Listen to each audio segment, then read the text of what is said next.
Any other? Being none, I'll accept the motion to accept the transfer of the funds. So moved. Okay, so the motion was to transfer funds from unreserved balance in the amount of $86,000 to school security, $86,000. On that motion, any discussion? Seeing none, roll call. Councilors Walsh. Yes. Sasslaw. Yes. McGinn. Yes. Gould. Yes. Gravel. Yes. Motion carries 5-0. Thank you. Council, if I could, I did want to thank and mention School Committee Member Tom Rosignol is here. This was unanimously approved by the school committee. I wanted to mention also Ed Charist, who at the end of last year was a part of this as well, and I wanted to thank them for their support. I appreciated Mr. Rosignol being here. Other members would be here, but there's also a negotiation going on right now. Randy Carpenter, Jared Hockman, John Olympio are at negotiations right now with Unit B, and but they would be here otherwise, and I just wanted to mention that. Thank you. Thank you, Mr. Mayor. Item C on the agenda is the transfer of funds from the CPC Historic Preservation in the amount of $116,000 to CPC Historic Preservation. Same place? Transferring.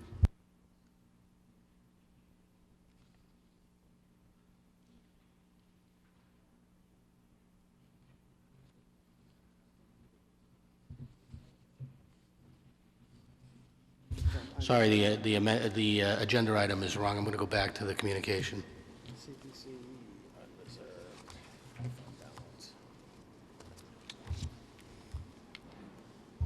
We had a little typo here. So the request is to transfer funds from the CPC unreserved fund balance in the amount of $116,000 to the CPC Historic Preservation Fund in the amount of $116,000. Mr. Gingrich. Yes, this amount of money would add to the existing amount in the historic preservation account of $306,000. The total would be $425,000, and that would be the amount requested in a separate vote for an appropriation for the purchase of that property. Do any members of the council have questions for Mr. Gingrich?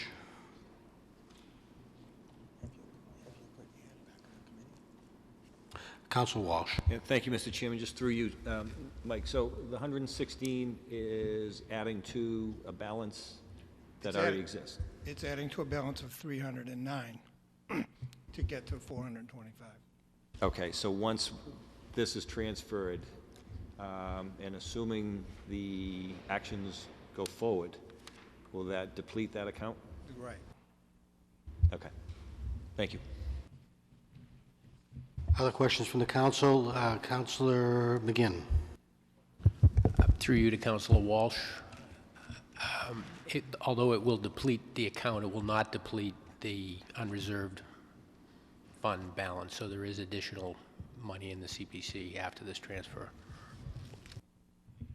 Thank you. Councilor Manning, would you like to come back in? No? Okay. Any further comments? Seeing none, I'll take a motion from Councilor McGinn.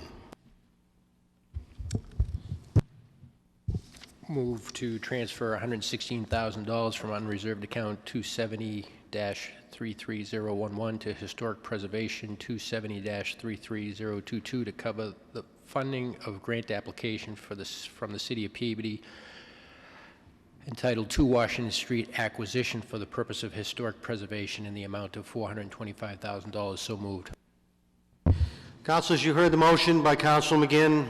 Are there any comments? Seeing none, roll call. Councilors Walsh.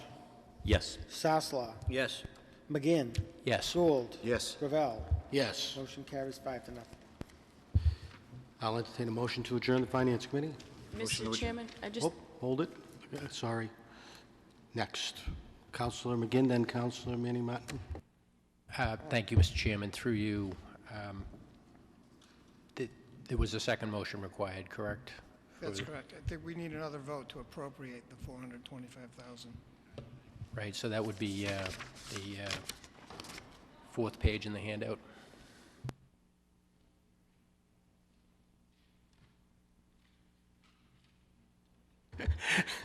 You can make that motion.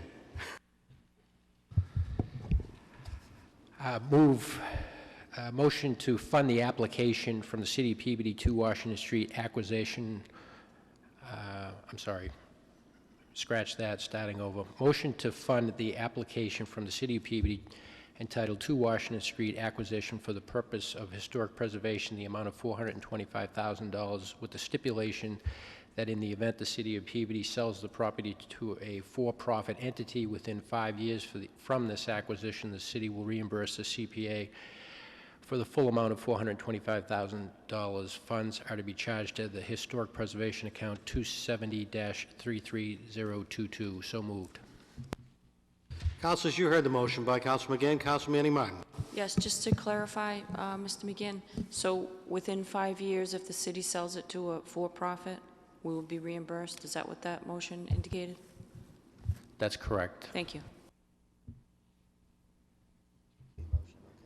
Any other comments by councilors? Council?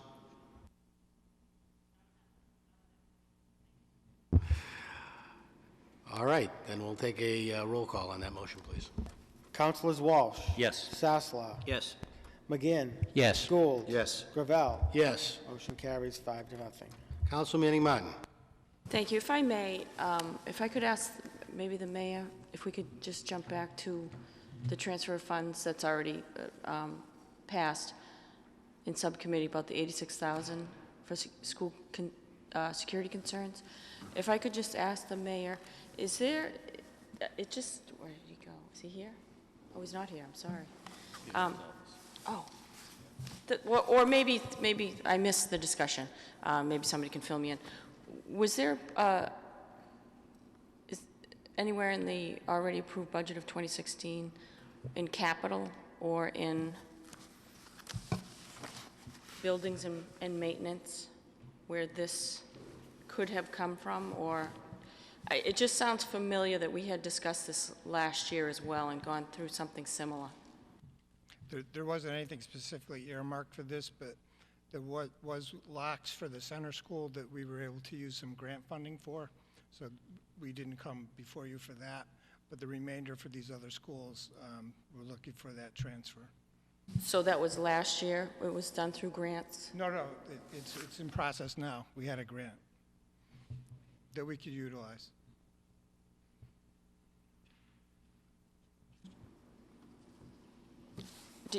Do you recall does anyone recall what we did a transfer of funds for something similar to this last year. I could research, but I don't recall. Councilor Walsh, do you recall? Mr. Chairman, what I'm thinking is when we were debating the budget last year, there was a discussion on some funds that had been spent on, I believe, Columbine doors at other facilities, and there was some money that we had received from the Essex Tech because our assessment was a little lower than we had expected. We ended up, I think, it seems to me that the money was spent and then we had to allocate money. Councilor Manning Martin, I believe, is correct. There is something here, and I'm not exactly sure what it was, but it was at the time of the budget that we had this discussion. Do we have anybody from the school department? Is the superintendent still here? Or our facilities? President. All I can tell you is that we haven't performed any work in any schools in that regard. I can tell you that what has always been on one of the capital lists is to do this type of work. It just didn't make the cut, so it didn't get funded. We didn't have it in the budget this year. And also the window treatments for the Burke were requested, I won't say were requested, but they were in the capital requests, but it didn't get funded. So maybe that's what I can tell you. We haven't done any physical work in the past year in regards to that type of security, no. Okay? Okay, thank you, because I would think that this should have and should come from capital. But if you tell me it wasn't budgeted for it, I can tell you it hasn't been budgeted for, that's for sure. Okay, thank you. Are there any further comments by the council? Any further requests by the council? Council McGinn? Move to adjourn? On the motion to adjourn, so moved.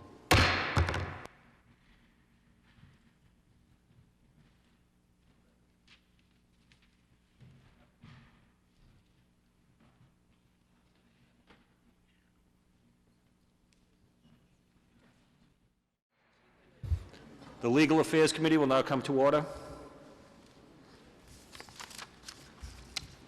Where's my agenda here? The first item on the agenda. Where did I put my agenda? No, I don't know how to do it. Oh, excuse me, it's right here. Excuse me. Is the order of taking land commonly known as and numbered 2 Washington Street in Peabody, Massachusetts. And I would ask the mayor to step forward. Mr. Mayor?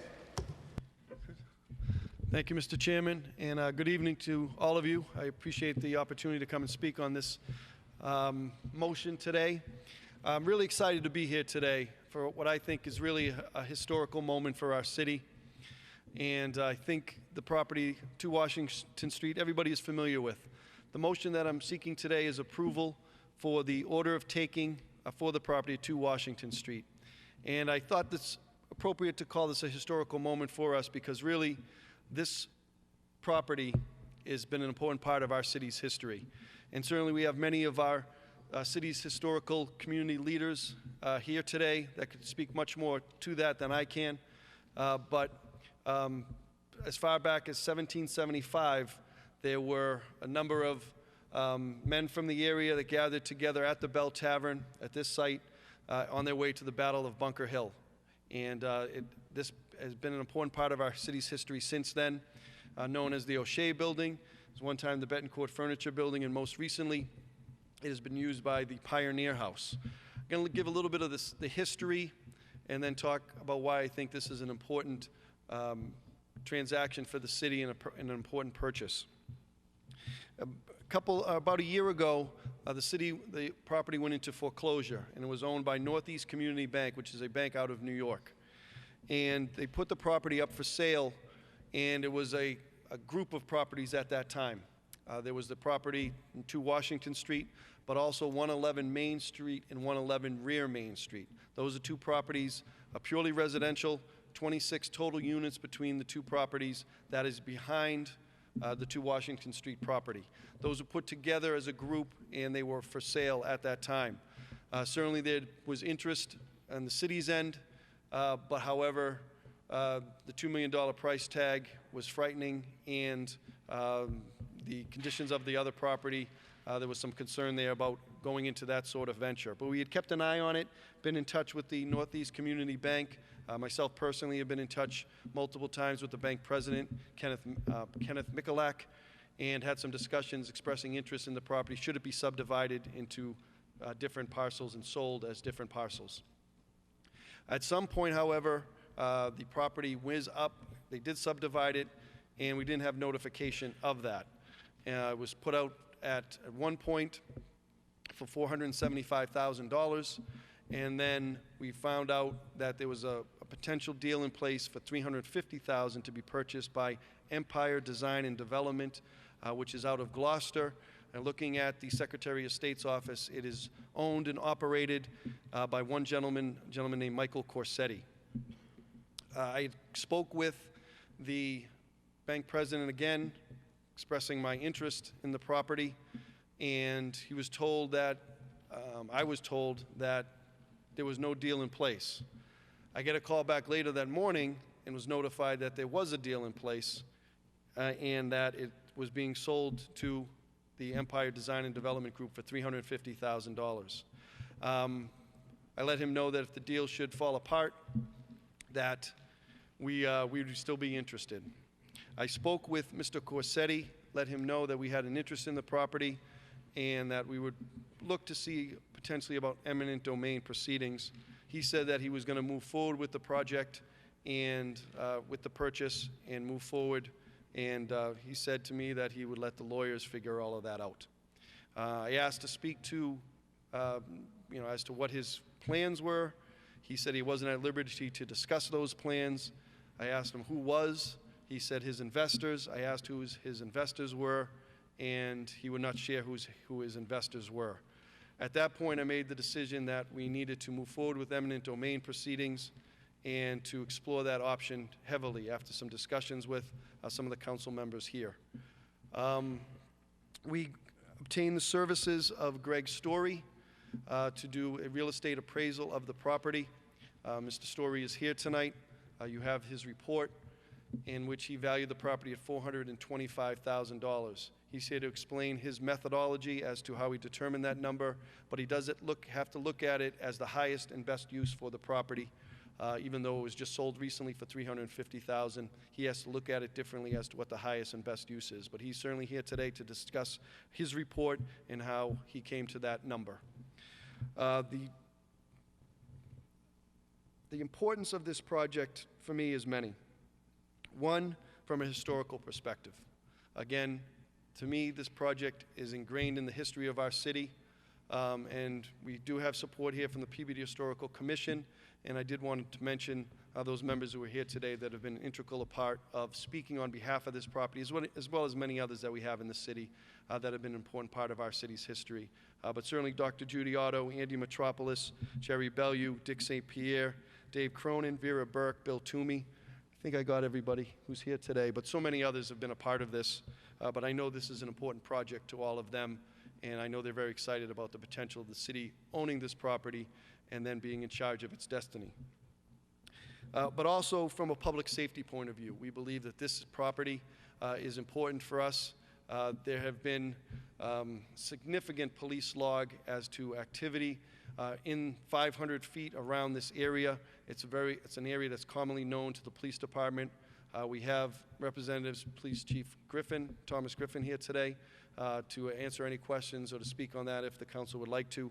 But there is a significant police history at this site and in the immediately surrounding areas, and we think that the purchase of this property and the cleanup of this property would go a long way to restoring public safety in that area.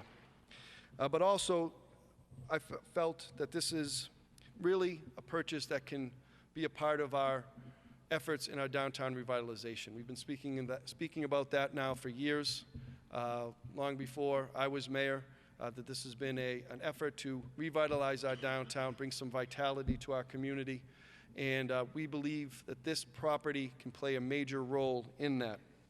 We have always been seeking a destination location for our community, a place that will attract people to come to go to the other many great restaurants and shops that we have in Peabody Square. And, you know, rather than waiting around for a good opportunity that may never come, I felt that this is an opportunity for us to be aggressive, to take the bull by the horn, so to speak, and purchase property so that we can determine its direction. As you know, we purchased the St. Paul's property. That closing went forward last week. We are now the owners of the St. Paul's property, 12 to 16 Washington Street. Combining that property with this purchase would give us the opportunity to create at a major intersection on Main Street the ability to create something special. I've talked often about a children's museum, a community center that will bring people to our downtown, but that's something that all of us will have a role in discussing for the future. But really, 2 Washington Street is a beautiful piece of property. Everybody knows the tree that is there as well, but really there's no parking at that location.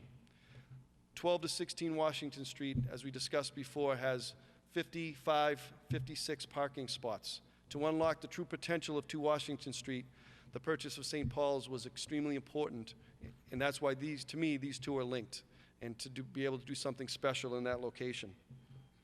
We have Mike Smirzinski here today, our city solicitor, that is ready and able to speak about the specifics about eminent domain taking, the procedures, the process.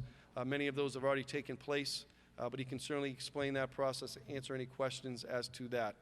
I want to mention our Chamber of Commerce, Deanne Healy, Executive Director Deanne Healy is here today. Certainly she's been an integral part of our discussions in working on our downtown, and the Chamber is very much in support of this purchase and in hopefully working to create something special that will, again, generate the type of activity that we want downtown. I went to the Community Preservation Committee on January 12th in order to seek the $425,000 necessary to go forward with this purchase. Made a presentation that evening, and was unanimously approved to move forward under the historical preservation component of the Community Preservation Committee. Felt that that was a part of their mission, preserving the history of our city, and I felt this played right into that. And I wanted to thank Mike Schultz, who's the chairman of that group, for helping along that way.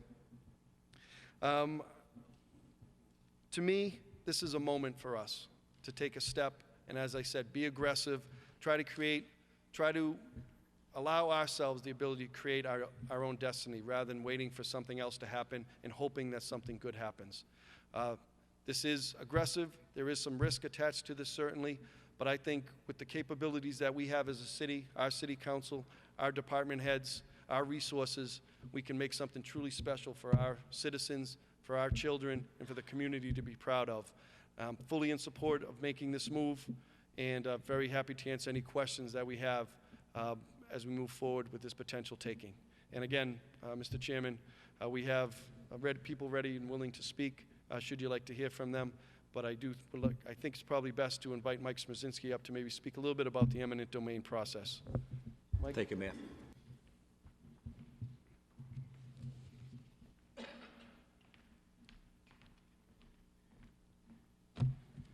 Mayor Brennan Court, Chairman, members of the council, thank you for this opportunity to address this important task for tonight.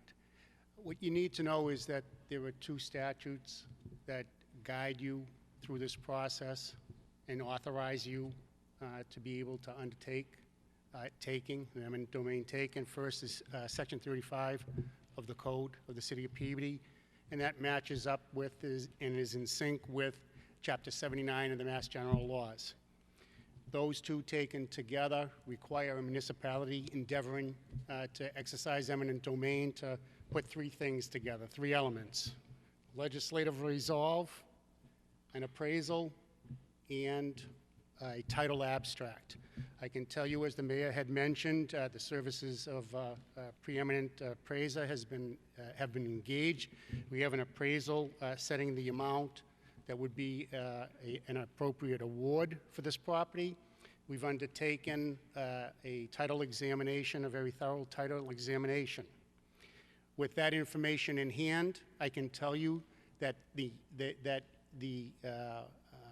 combination of facts are distilled into three actions for you to consider undertaking to effectuate the eminent domain taking.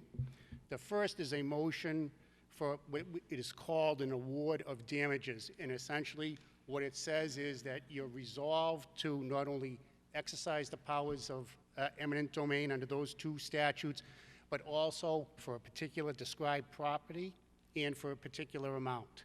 I can tell you that I have prepared a draft, for the council and for the clerk, and again, it describes the property in terms of its legal description.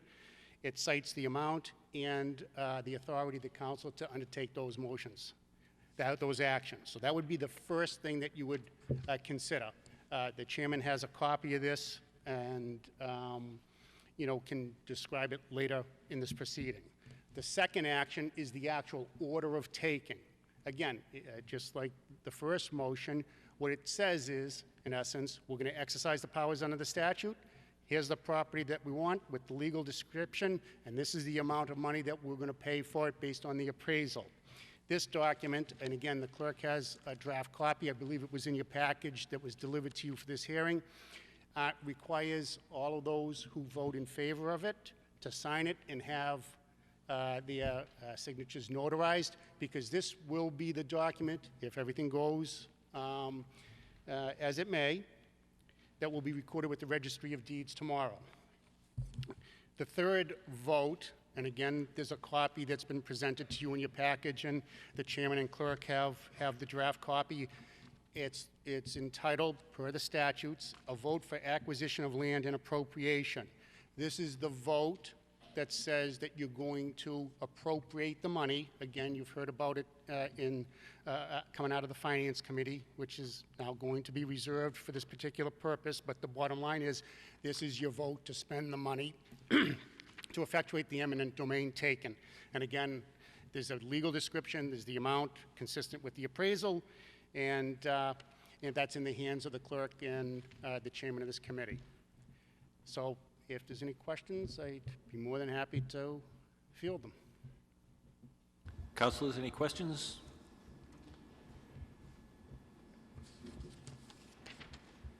Seeing none?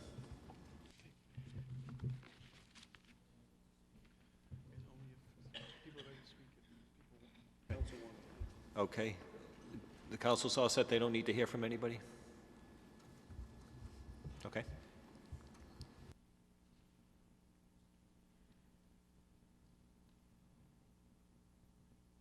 Councilors, any questions or comments prior to any motions? Councilor Gravel. I certainly appreciate the explanation that the city solicitor gave us and the thorough packet that we received. And from the time that I heard that this property was going to be literally destroyed, torn down, and the tree taken away, you know, having a business down on Main Street and owning property down there, all I could envision was what tends to happen when something is left a long time without a taker. First of all, we'd never get that building back. You couldn't build that building today if you wanted to. It's a beautiful old building. It's got a lot of historic characteristics to it. It's a part of the city's history. That tree is rare unto itself. There aren't many of those left, particularly in New England, and it would have been an absolute sin to see that raised and to see another, whether it be an apartment building, a strip mall, or what have you, go there, would open up that corner and make us further and further away from the goal of bringing back the true value of what you see in the architecture downtown Peabody. We have to preserve what's there. I mean, the characteristic of our city is there. So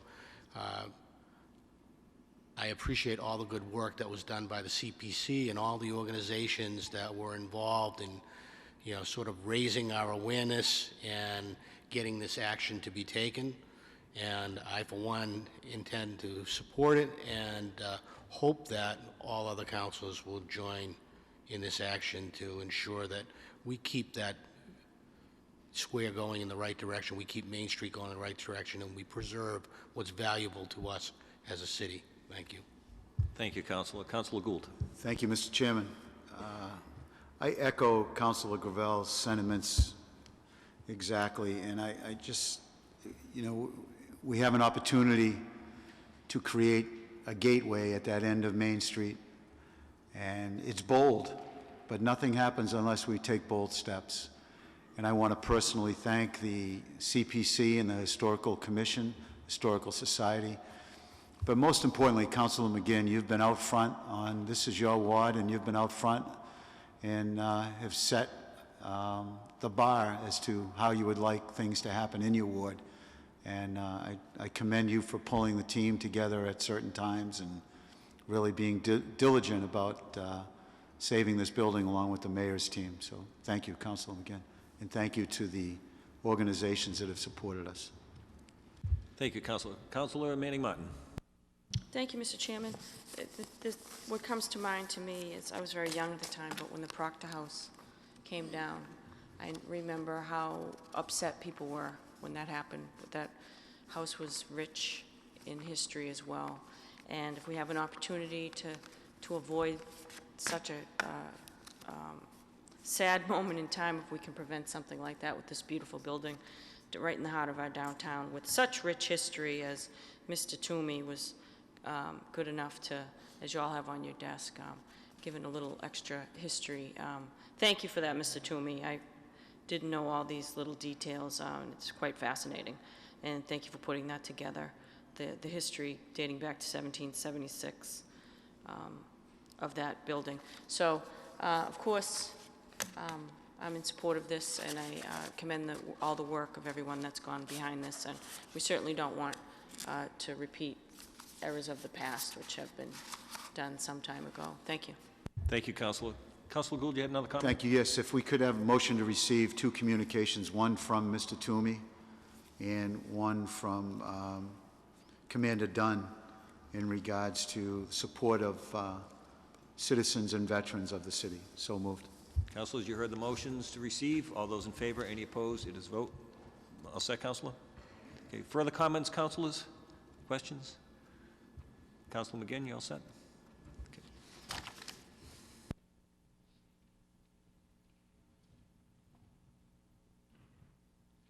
Okay, I think we have, I'll read the first motion and then somebody can, since I have it in front of me. The first one is the award of damages. Ordered that the City Council of the City of Peabody hereby take such actions as is necessary to acquire by eminent domain the fee in a parcel of land known and numbered 2 Washington Street, Peabody, Essex County, Massachusetts, the property, and more particularly described in a deed dated October 8th, 2015, from New England Commercial Properties, LLC, a New York limited liability company, to Empire Design and Development, LLC, a Massachusetts limited liability company, being the owner of such property, in which deed is recorded with the Essex South District Registry of Deeds in Book 34436, page 385, and which parcel is also shown as Lot A on a plan entitled Subdivision, Land of Mary O'Shea, Peabody, Mass., dated April 9th, 1969, and drawn by Carter and Towers Engineering Corporation, Swampscott, Massachusetts, which plan is recorded with the Essex South District Registry of Deeds in Book 5619, page 143, together with the benefit of a right-of-way 10 feet wide along the northeasterly boundary of Lot B, as shown on the aforementioned plan, said right-of-way to be used for access only, and to accomplish the foregoing execute order of taking presented to us this day by council, and further award $425,000 as damages for such taking to the owner of the land affected by said taking. So moved.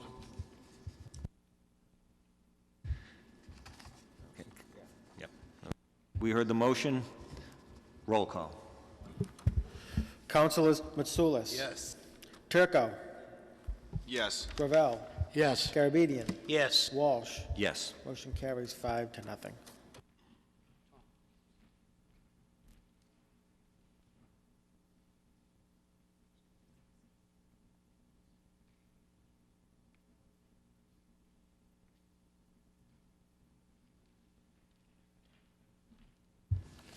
All right, I have to get my legal jargon down, councilors, but I would accept a motion as drafted.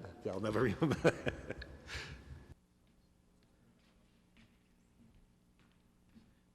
By way of assistance to my great-grandfather over here, you may want to consider entertaining a motion to approve an order of taking as provided in the specimen in the hands of the city clerk, and that obviates the need of reading for an hour. So moved. Thank you, Councilor Garabedian. On that motion, roll call. Councilors Mitsoulas. Yes. Turco. Yes. Gravel. Yes. Garabedian. Yes. Walsh. Yes. Motion carries 5 to nothing. Councilor? Grampy, you may want to consider entertaining a motion in favor of a document entitled Vote for Acquisition of Land and Appropriation, provided in specified form to the clerk. So moved. Motion by Councilor Turco. On the motion, roll call. Councilors Mitsoulas. Yes. Turco. Yes. Gravel. Yes. Garabedian. Yes. Walsh. Yes. Motion carries 5 to nothing. Okay, councilors? There are no other items, correct? I will accept the motion to adjourn. Move to adjourn. Okay, thank you, councilors.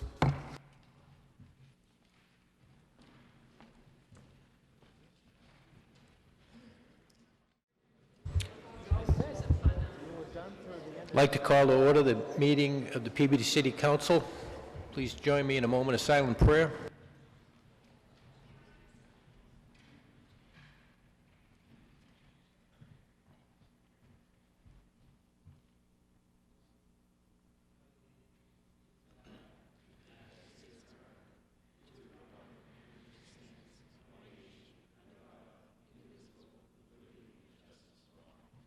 Move approval of the record, Mr. President.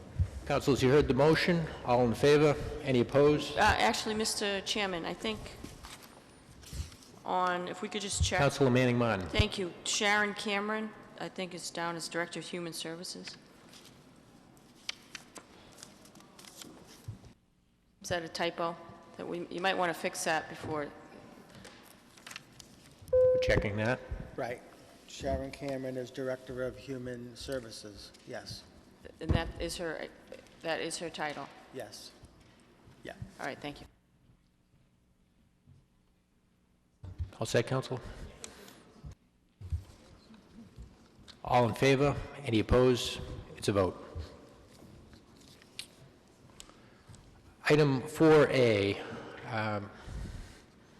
I get a motion from Councilor Matsoulis to receive under suspension of the rules item 8A to this hearing. You heard the motion. All in favor? Any opposed? It's a vote. Accept the motion from Councilor Matsoulis to continue that hearing until the meeting of March 24th. Motion to continue till March 24th, Mr. Chairman. Councilors, you heard the motion. All in favor? Any opposed? It's a vote. Item 4B, special permit. Would the clerk please read the meeting notice? Notice is hereby given that the City Council of the City of Peabody, acting as the special permit granting authority, will conduct a public hearing on Thursday evening, January 28th, 2016, at 7:30 p.m. in the Franklin Wigan Auditorium, City Hall, 24 Lowell Street, Peabody, Mass. On the application from Armando Gianasca, DBA All Pro Detailing, 24 Tumulty Road, Peabody, Mass. For a special permit to operate an automotive detailing business at 241 Newry Street, Unit 3, Peabody, Mass. Is filed in accordance with sections 4.2.5, 6.1, and 15.7 of the Peabody zoning ordinance. Peabody City Council, Councilor Peter M. McGinn, City Council President. Is the petitioner here this evening? Please come forward and state your name and address for the record, please. My name's Armando Janasca, a resident of Peabody, 24 Tumblety Road in Peabody. I'm here tonight. I'm in business for 26 years doing auto detailing, and I'm here for my special permit to open up on Route 1, 241, Building C, for auto detailing. Thank you. Is there anyone here this evening that would like to speak in support of this petition? Anybody here that would like to speak in support of the petition? Anybody here this evening that would like to speak in opposition to this application? Anybody here that would like to speak in opposition? Hearing none, Councilor Sasslaw. Thank you. I'm very happy to see Armando in front of us tonight. I'm familiar with him personally, and I know the type of business he's run in the past. I think it's an appropriate location. It abuts a Meineke Muffler right on Route 1. It's been used for, I believe, auto repair in the past. The previous owner, son passed away, I believe that was the case. I have no objections at all to the application. The only thing I'll point out, Armando, is that if you're going to do, the health department had if you're going to do any pinstriping or any type of, I don't think you do any auto body, but anything that might use, might need ventilation like pinstriping, they've asked that you take care of that. I don't do any type of paint work, strictly detailing only. No paints, no oils, no contaminants. So I don't do any type of auto body at all. Very good. I'll support this. Thank you. Thank you. Councilor Garabedian. Thank you, Mr. President. I've known Armando for some time now. He has an impeccable reputation in the automobile business for what he does in retailing and cleaning the automobiles. So runs a very, very good business, never had any issues. He has been a resident of Peabody for 20 years now. 23 years. 23 years, and I'm going to support this. Thank you. Councilor Sasslaw. Yes, motion to close the public hearing? Councilors, you heard the motion. All in favor? Any opposed? It's a vote. Councilor Sasslaw. Thank you. I'd like to make a motion to approve special permit for Armando Gianasco, DBA All Pro Detailing at 24 Tumblety Road, Peabody, Mass. for a special permit to operate an automotive detailing business at 241 Newbury Street, Unit 3, Peabody, Mass. as filed in accordance with Section 4.2, .5, 6.1, and 15.7, all papers being in order. So moved.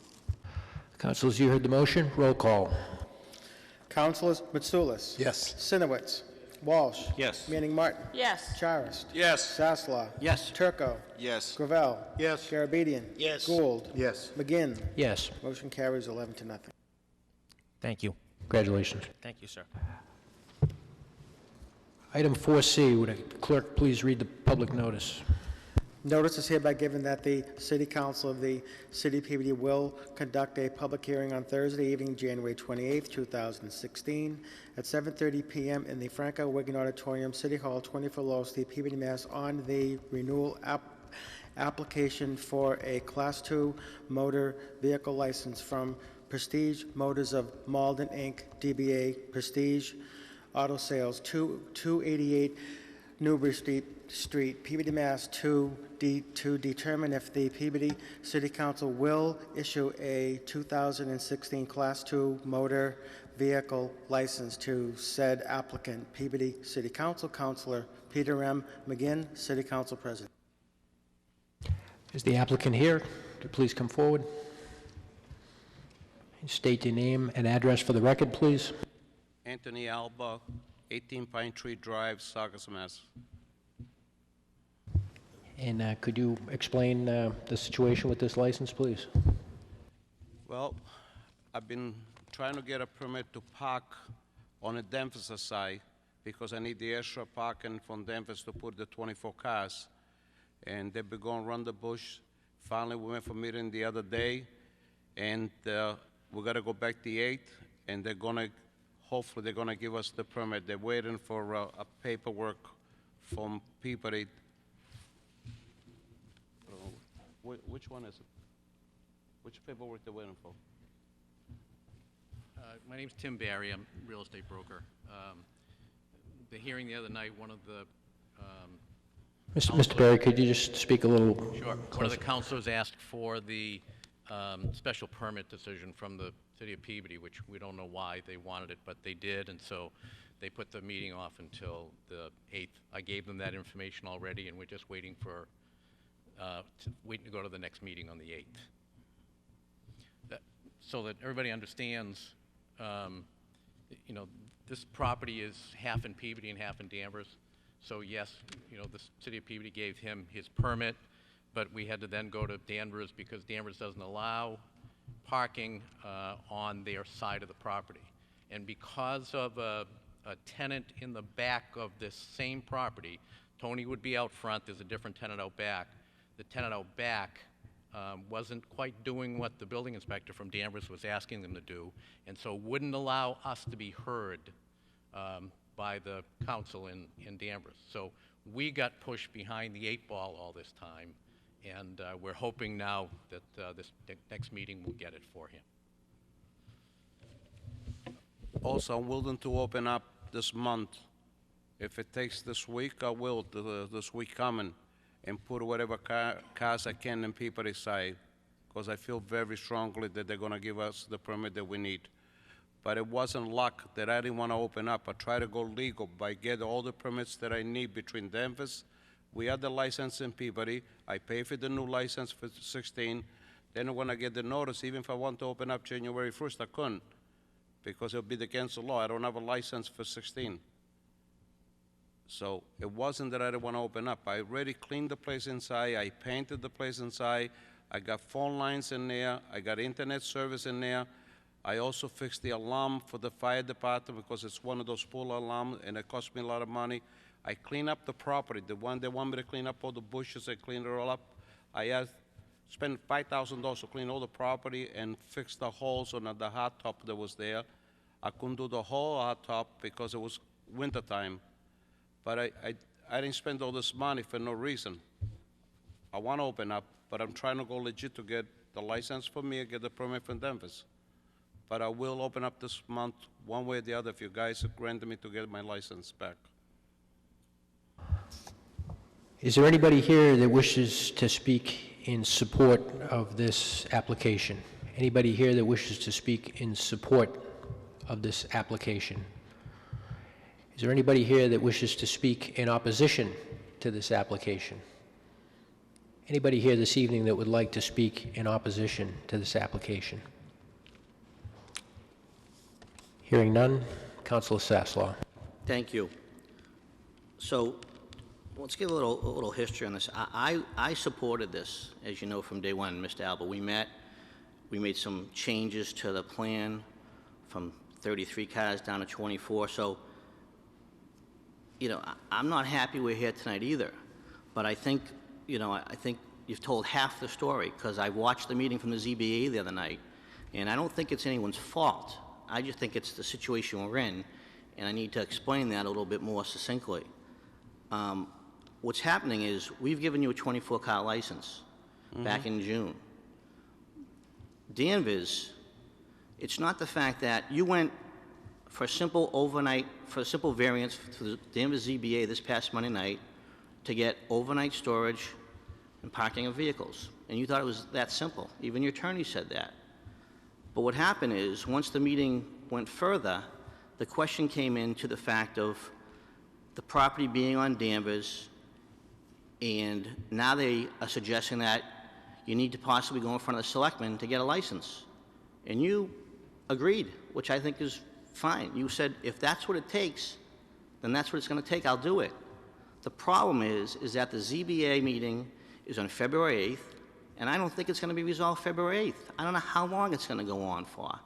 As we sit here with no licenses in Peabody, and you've had it, I kind of feel like maybe you should have gone to Danvers first and gotten things in order there, because we gave you the license, but they're the ones holding up, and now, you know, the city of Peabody can't be at the mercy of Danvers. What they do is what they do. It's, as they said the other night, we have jurisdiction on our piece of property, they have jurisdiction on theirs. And I respect the fact that you said, listen, I just want to store vehicles, but I'm going to sell them in Peabody because the building's in Peabody.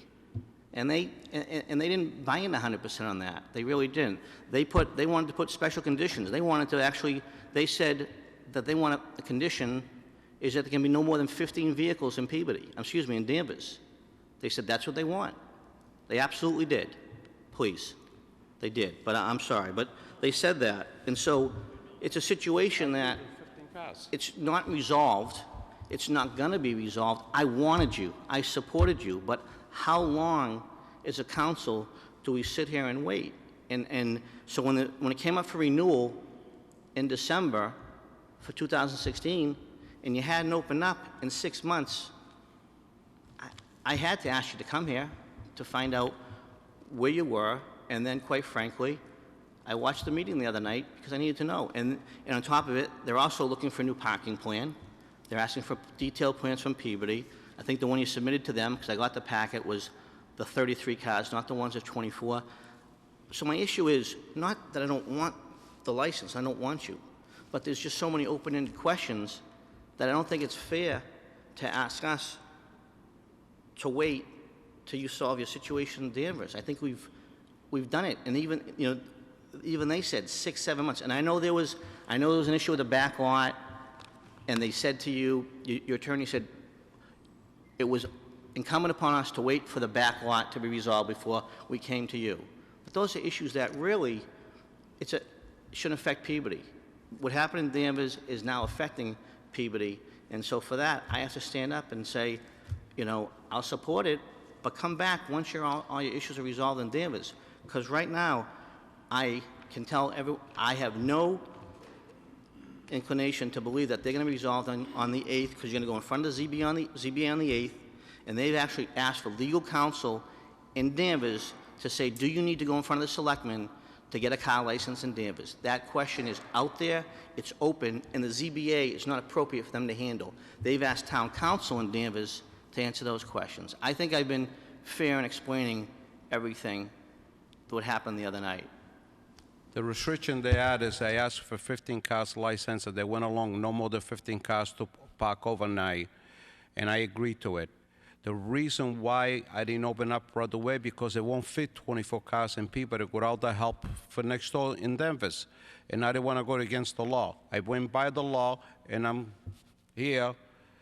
I will open up this month, if it'll make you happy. Whatever cars I can put in Peabody, I'll put it legally. And I'll wait for Danvers to give me the permit for the rest of the cars. I mean, I didn't spend all this money for no reason. I didn't do all this work for nothing. My thing is to open up in June or July, but they told me I gotta wait a month before I can get my license, so don't do nothing to you a month later. I went to Tim, he says, no, you gotta wait 31 days, I believe, or 30 days or 1 day before you could give me the license in my hand, after you guys agreed to give it to me. Then we started going to Peabody, and to Danvers, and this is what happened right along. I will open up this month. And I put whatever cars I can in Peabody's side. Council Sasslaw. And I can appreciate that, but as you sit here today and say, I'll open up in Peabody, I don't have a map. How many cars are going to be in Peabody? Is it appropriate to have 24? Is it appropriate to have 12? I don't know that, were and there. I think my fellow councilors need to know that. There has to be some type of plan. And right now, there's not a plan. There's a problem with the abutting town of Danvers, and we're running on 8 months. You know, we're not here because of anything. No We're here because disrespect it to wasn't done in a you. timely fashion, and that's, let me just close with this, okay? Personally, if the will of the council is to continue it for 2 weeks and let him go in front of the ZBA on the 8th, I can live with that. But once again, I just don't believe, unless they come back and town council from Danvers says to you, you just need overnight storage and you don't have to get a license, that's not what I heard. I heard that there's some grave concern that the selectmen in Danvers might have to make a decision on a license. I think we both heard that. I think, Mr. Barry, you were there too. They didn't? Okay, well, that's fine. Well, there was concern from the ZBA, because you even said it, you would go and get the license. You said it, it's on the tape, I have no problem publicly saying that. And I respect you for saying that. You said, if that's what you want me to do, I'll do it. But if that's the case, you can't do it on the 8th, because the 8th is ZBA. You're gonna have to go in front of the town selectmen. So like I said, I think we've given you enough time. I was always on your side, but as I say, I don't think it's appropriate that we're held up because of proceedings in a surrounding town. But I will, if the will of the council is to wait 2 weeks, that's fine. I don't want to open up a business in Peabody on Monday with no plan. That, I don't think that's appropriate either. Open it to my fellow councilors. Councilor Garabedian. Well, we did give him a license 5-6 months ago, so I don't understand why we wouldn't do it now with less cars and not have to interfere with Danvers' issues and let him do that on his own. When he goes to Danvers on the 8th, if they give him extra cars, an extra license, that's fine. If they don't, he's operating in Peabody like we did in good faith 6-7 months ago. I mean, if you look at the situation, it's not his fault. He's going by the letter of the law. He could have had cars out there 6 months ago. He opted not to. Whether he's selling cars out of that lot or not, he has to do it by the law. He's not circumventing anybody. And I've worked in Danvers for 25 years, and yeah, Danvers can be tough, but they're gonna, whether they give it to him or not, he can open up like he said. Just give him his license and let him open up. I don't see an issue at all. I mean, it's not like we're hurting somebody else or he's hurting somebody. He's trying to get it done the right way and go through the process. And we all know what the process can take and whether you're going into business or whatever. So, I mean, I would support renewing his license, and whatever happens in Danvers happens. It's none of our business. Thank you. It doesn't interfere with ours. Thank you. Thank you, Councilor. Councilor Gravel. Thank you, Council President. And I usually don't get involved in these types of things, but I must say, the only one who seems to be hurt here is not the city of Peabody. It seems to be the person who has put the money into the property to try to do the right thing, and now we're going to penalize them, or we're thinking about penalizing for trying to do the right thing. You know, there's the old saying, sometimes it's easier to beg for forgiveness than to ask for permission. You went the opposite way. I appreciate you asking for permission, following the letter of the law. I think if your license can only accommodate a certain amount of cars, identify what that certain amount of cars is based on the amount of spaces that are available, and let's go forward with giving you your license. You've already invested in the property. I mean, come on, folks. Welcome to Peabody, home of where we're business friendly. This is the type of things that scare people away because it's too hard to do business here. What is he asking? He's asking for something simple. I understand that there aren't available permits out there or licenses for more car dealerships. That's not his fault. He's trying to do it, and he can't. He opted to do it the right way. Let's live up to the fact that he opted to do it the right way, and let's us do the right thing. Issue the permit for him for the amount of cars that you can put on the amount of space that he has, and let him do business. If he never gets anything else from Danvers, that's unfortunate. But I'm kind of hoping that he will, so that he can prosper in the city and he can be a good business partner for us. But I don't see what we're losing by not giving him his permit, because basically he's going to pay for the permit. Do we get extra money because he's going to be selling cars tomorrow? I know sales tax will come. The state gets money. I'm not sure what Peabody gets out of it. I know one thing: if he stays in business and he pays and he sells something there, he's a commercial entity that pays 168 or 170% of the taxes that the residents pay. His personal property will be taxed there. So from my perspective, I don't understand why there's even a problem. I intend to support you, sir. Councilor Sasslaw. I don't think waiting 6, 7, 8 months is not being business friendly. I like to consider myself business friendly. I just feel, at what point do you finally draw the line in the sand between business friendly and doing things in a timely fashion? So to show up here tonight and say, I'll open up Monday, well, you know, it's not like he didn't know he had the license in July, August, September, October, November, December. So I don't consider myself not business friendly.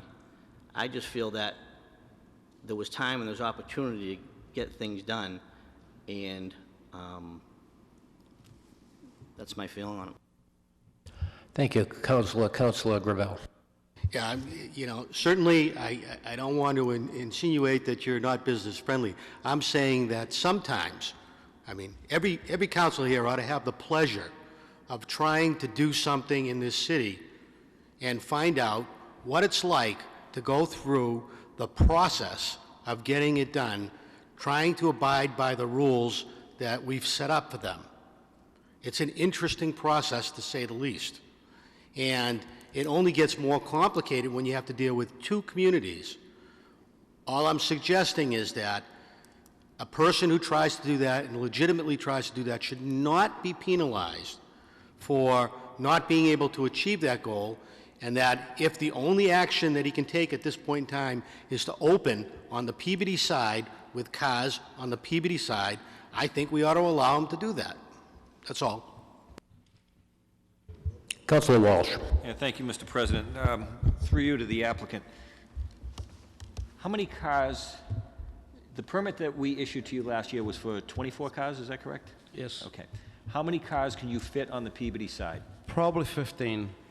Okay. So that's 15 for sale. And then are there other vehicles that would be on the property on the Peabody side? For gases and stuff? Yes. For people, yes, they are. Okay, and you have room for that? Yes. Okay. Okay, so would you be willing to accept a permit that limits you to the 16 cars, or are you seeking the 24 that we issued and wait for the Danvers issue to be resolved for the additional cars? I'd like to keep the old license at 24. This way, if they give me the permit, I put the extra cars in there. Why come back and forth, you know what I mean? I'm not gonna put more than what it is, then they really ain't gonna give it to me. So I'm gonna put in whatever fits in Peabody, and this way, if they, soon they says, okay, we'll give you the permit for the rest overnight, I'm all set. Okay, thank you. No, I'm happy to hear that. I agree that if we've issued the permit and he's willing to do business, I think we ought to go forward with it. Thank you. Council Gould. Thank you, Mr. President. I agree with Tom. However, I'd like to see, through you to the clerk, Tim, if we gave him 15 or 16, could he come back to you only and amend it to 24 once he shows proof that it has been approved in Danvers? I think the council wants to state that in their approval. Okay, I but mean, don't leave it up to me. That I would say that you would give him 15 on the Peabody side, and then once he's approved on the Danvers side, he goes to 24. My point is, the gentleman doesn't want to come back to the council, I believe he feels, but could he not come back to the council if we word it appropriately? I think that might be the compromise we're looking for, if that works for It will. fellow councilors and for the applicant. Thank Yeah, you. that'll work for me. Thank you. Thank you, Council Gould. Council Sasslaw. So here's my concern. I want to pay attention here, please. We issued him a permit for 24 cars, and we said to him, do a good job, come back, and we'll give you 30. When we issued him that permit, the expectation was it was going to be on all of the land, not just the Peabody side. So now we're in a situation where we're saying, okay, we don't have any jurisdiction over Danvers. And they say they don't have any jurisdiction over Peabody. They agree with that. But they have publicly said that they don't want any more than 15 cars on the Danvers side. And so if we sit here tonight and say, we're going to give him 15, he ends up getting the 30 possibly. Once again, I'm totally uncomfortable, gentlemen and ladies. I don't know where the lot line is for Peabody Danvers. If I'm going to prove anything, I'm not going to prove more than 9, because if they give him 15, we're at the 24. And we just don't have a proper plan. Like I said, I'm in favor of trying to push it forward, but if we sit here and we give him 15, and then he goes to Danvers and they give him 15, well, initially, we just said we want to do 24 based upon how it laid out. I went out there. I walked it. I looked at it. He agreed with it. I have no issue, like I said. I'm very concerned about we have no delineation of where the Danvers and Peabody line is. Danvers is looking for it. Why shouldn't we be looking for it? I think it's an error to give a license if now we're going to cut it in half, and I don't even have an accurate drawing or survey of where the line is. Once again, I have no problem going forward with it, but to do it tonight, without the proper survey, and then, like I couldn't give them more than 9, only knowing what I watched and saw and heard. And they said, Danvers said, we have no problem with 15. 15 and 9 is 24, and I don't even know, once again, where they're going to be parked. So it's a little bit of a tangled web. We can unweave it, but I just want to be clear, that letting you folks know that what we approved and where we sit here today. Thank you, Councilor Sasslaw. Councilor Gould. Thank you, Mr. President. Through you to Mr. Barry, please. Tim, can you come up, please? Is there a plot plan that exists, you being his realtor and trying to help him through this process? Is there a plot plan that you could put your hands on? Not with me tonight, but yes, there is, And, sure. and does it show on the Peabody side that we could fit 15 cars? Tom, I don't really know, but that'll be the first thing I'll look at. I'll bring it in to you. Original, old 36 cars between Peabody and...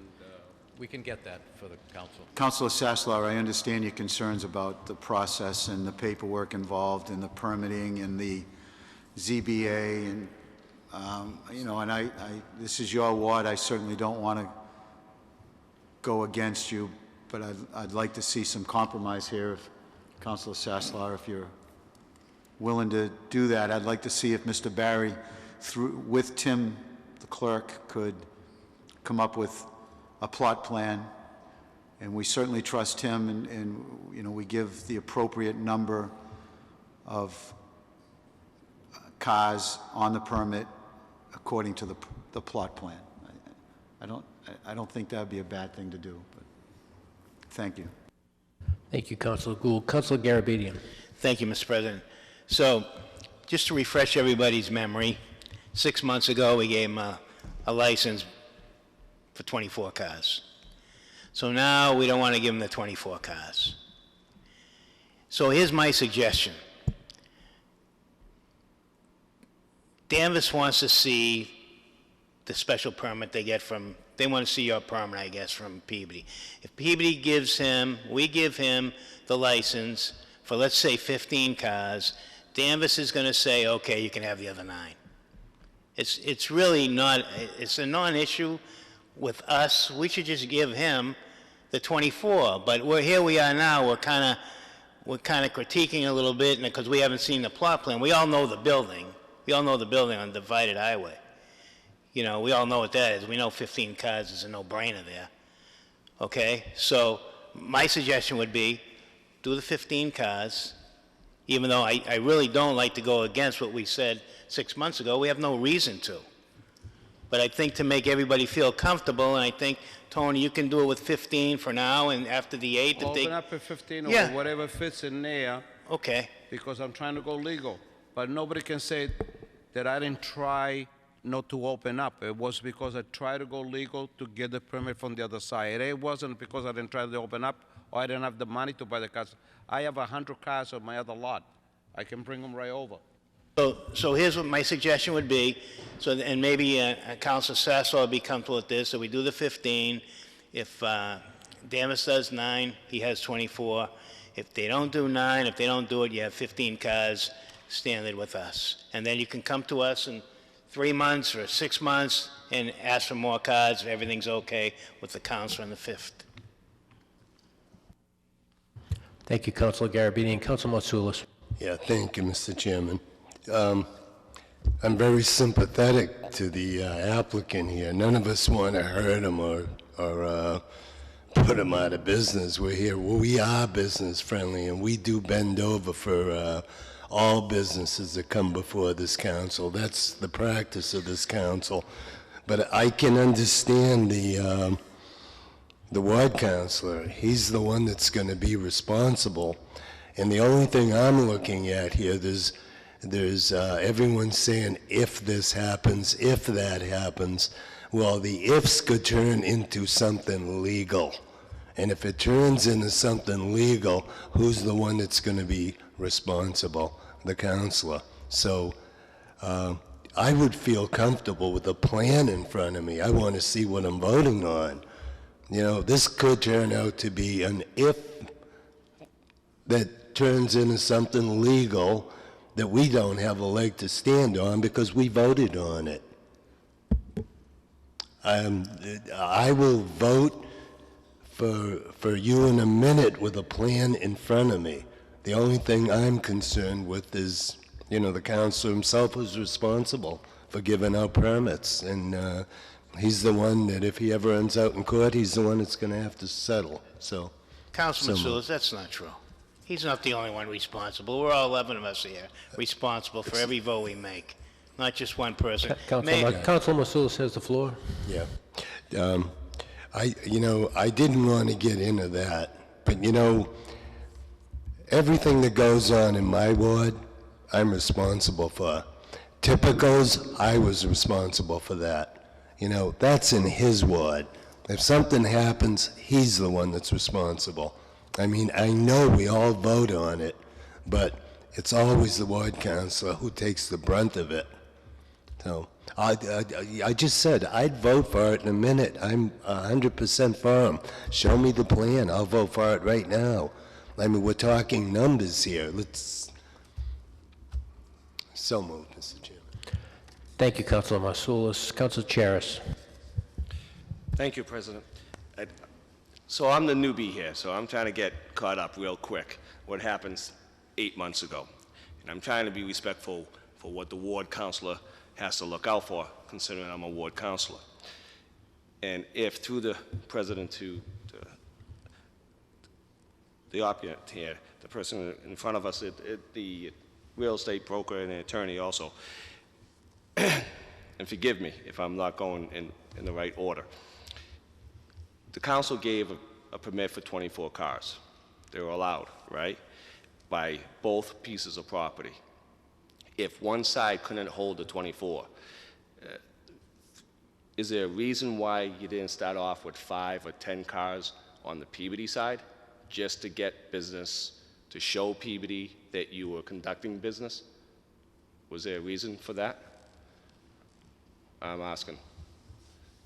Anyone, Tony, if you want to answer that. I was waiting for my Denver's permit to park the rest of it on the other side. So That's they- the only reason. So there was no other reason not to start the business, to show that there is a business going on. My Right. concern, So rather than lose my license, I'd rather open up right away for whatever cars I can put inside there right now. I mean, I spent a lot of money on this property, and we are in the thing to buy the property. It ain't that I'm fooling around there. I spent an awful lot of money. He want me to straighten out the yard to clean it up, and I send somebody over there, the landscaper, clean all the bushes right out of there, make it look presentable. Already painted the inside the building, already put telephone, put internet. I'm ready to do business tomorrow morning. you I'm invest- waiting for the sign company, you know. I understand to you put the sign up. invested Yes, I did. many money into this. And am I correct that Peabody would hold the license for the auto sales? So there is some collateral that Peabody holds if something isn't going correctly. It could be revoked or not granted again next year. So we do have some collateral, Peabody, more than Danvers, because we hold the license. Am I correct? Thank you.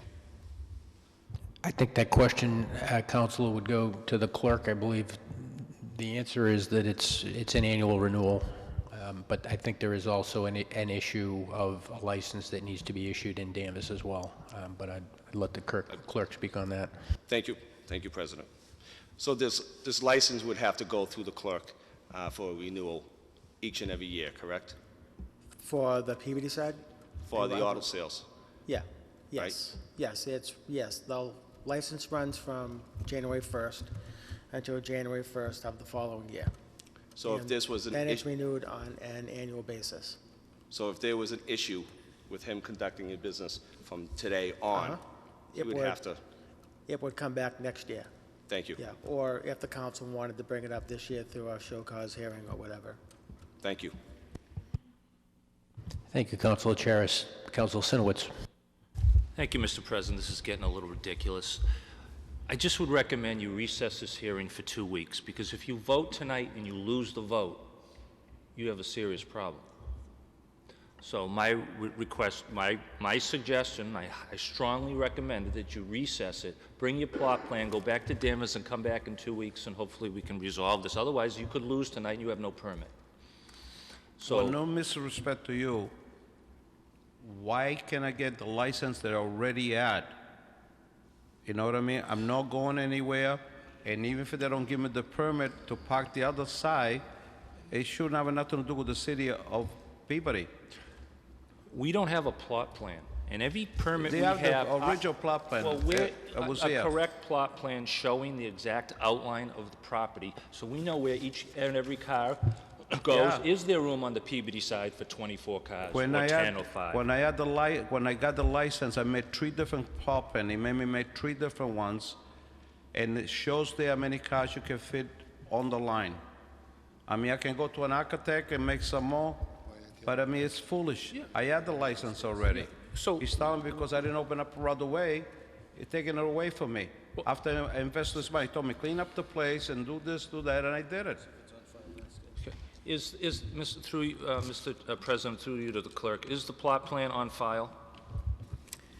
We have a plan on file. It's in your packet, Counselor, I believe. That wasn't an accurate one. That's the plan.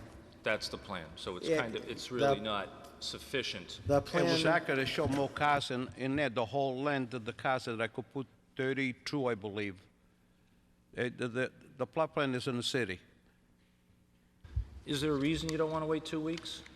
No, I You- can You've wait 2 waited 8 weeks. months. What's 2 weeks? I can't wait 2 weeks, Let's- with no problem, but I mean, I'm here to regain my license back, because I don't even know why I lost it.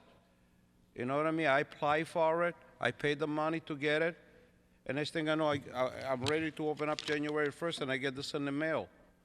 I mean, I don't think that's business-wise. I've been in business for 45 years. I never had anything like this happen to me. The permit renews every year, the first of the year. Yes, it is, and So I when a renew permit mine. is not used, technically, it could revert back to the city. Right, that's why we're here, to explain to you why I didn't use it all this time. Not because I didn't have the financial to open, it's because I was waiting for Denver to give me the other permit to park overnight.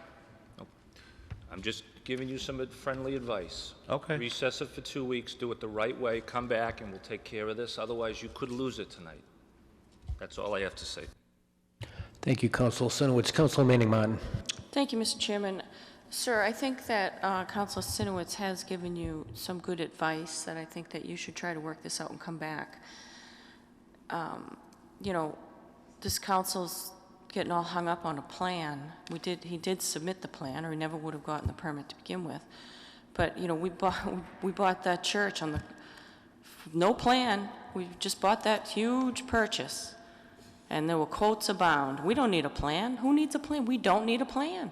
And we made a huge purchase. And now we're just giving this guy a hard time because now, just,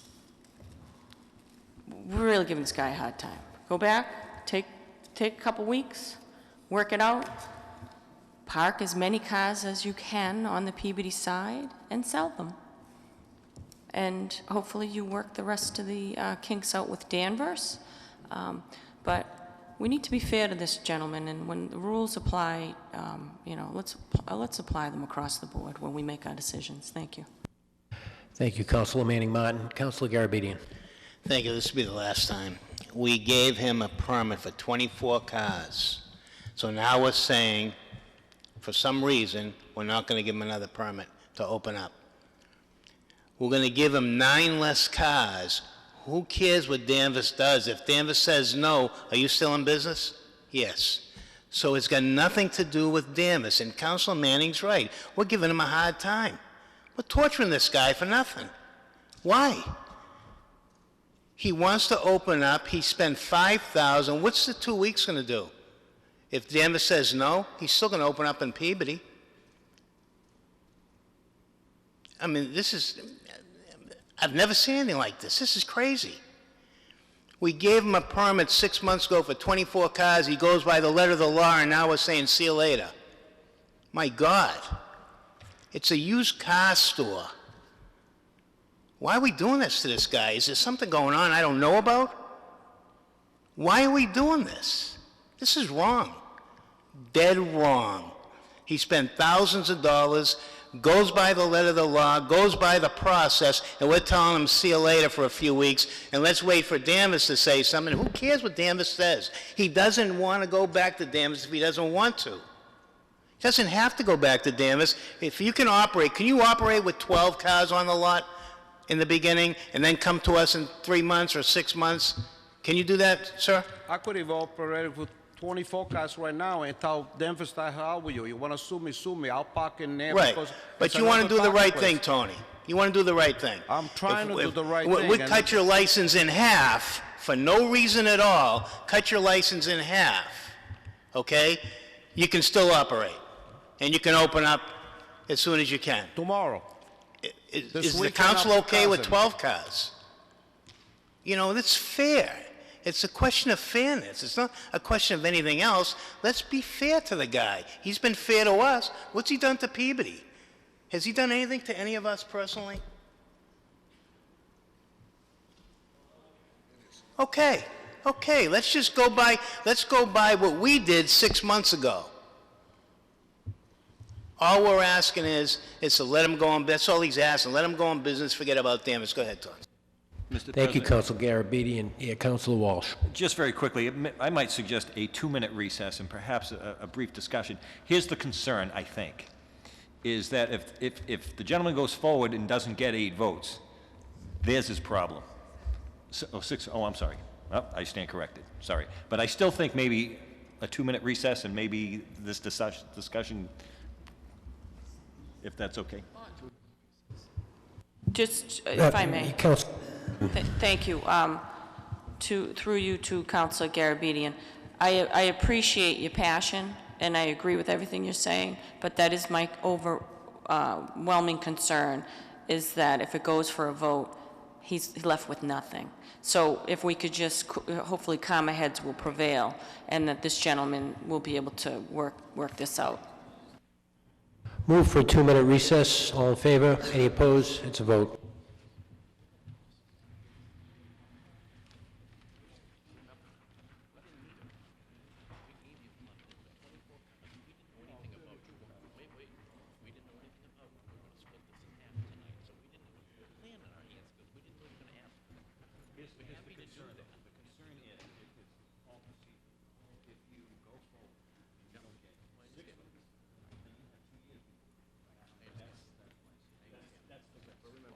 I'll take the risk and I'll let my lawyer do it. You guys gave us, I'm investing a lot of money, I know, and I appreciate it, but I mean, I am my license, I didn't do anything wrong. I'm not arguing with you. You know what I'm saying? I don't understand. You guys gave us 24 cars, right? 24 cars, both Danvers and Peabody, when you gave it to us, right? So now, what difference should it make what Danvers says now? Well, this is what I mean, I can park the 24 cars there tomorrow. It's just that I'm making better tests with them, because no way you guys. So that's up to me then. So give me my 24 cars and let's just get it over with. What do we had it original? 24 cars, just like you all wanted, okay? But if you give us 15 now or 12 now, we get the permit to Danvers, we'll go to 24. We'll come back to 24. We'll do whatever we want. So I was just telling you, okay, here's the situation, okay? I'm not worried about, I like a plan, some people don't, okay? I don't know where exactly, we gave him a license for 24. We all did it with the expectation it was gonna be on a piece of property, including Danvers. We don't know if he's gonna be able to park on Danvers. So I couldn't sit here tonight and say exactly how many cars he can fit on PV comfortably, okay? But I'll go with the 12, I'm okay with that. But don't make me, I want everyone to know, we all voted for 24 on a big piece of property. So now we come here with no plan at all, with no layout. I'm gonna say, okay, we'll pull this out of the sky. You guys are happy with 12? I'll go with it. I don't wanna be the bad guy, but I was just trying to do the right thing to protect safety-wise, so we can get in and out, okay, from day one. I said, go 24, go 30. I'm not the bad guy here, okay? I'm just trying to do what's best for my will, and do what I can do, okay? And I've done my due diligence, I've watched the meetings. You wish I happened to deal with you the other night? No, it's a pain in the ass that comes to this property. But I didn't create it, you didn't create it, I just stuck with it until we get through it. Now, that's all. All right. Set?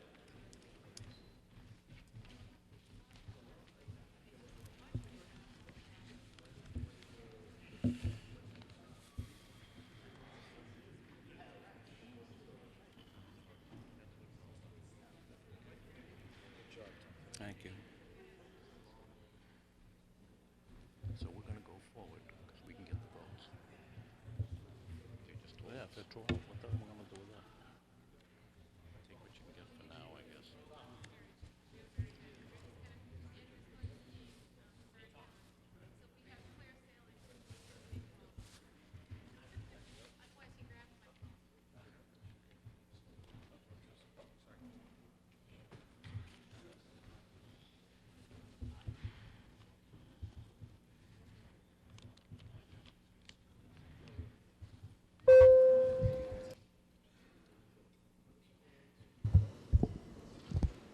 Councilor Sasslaw.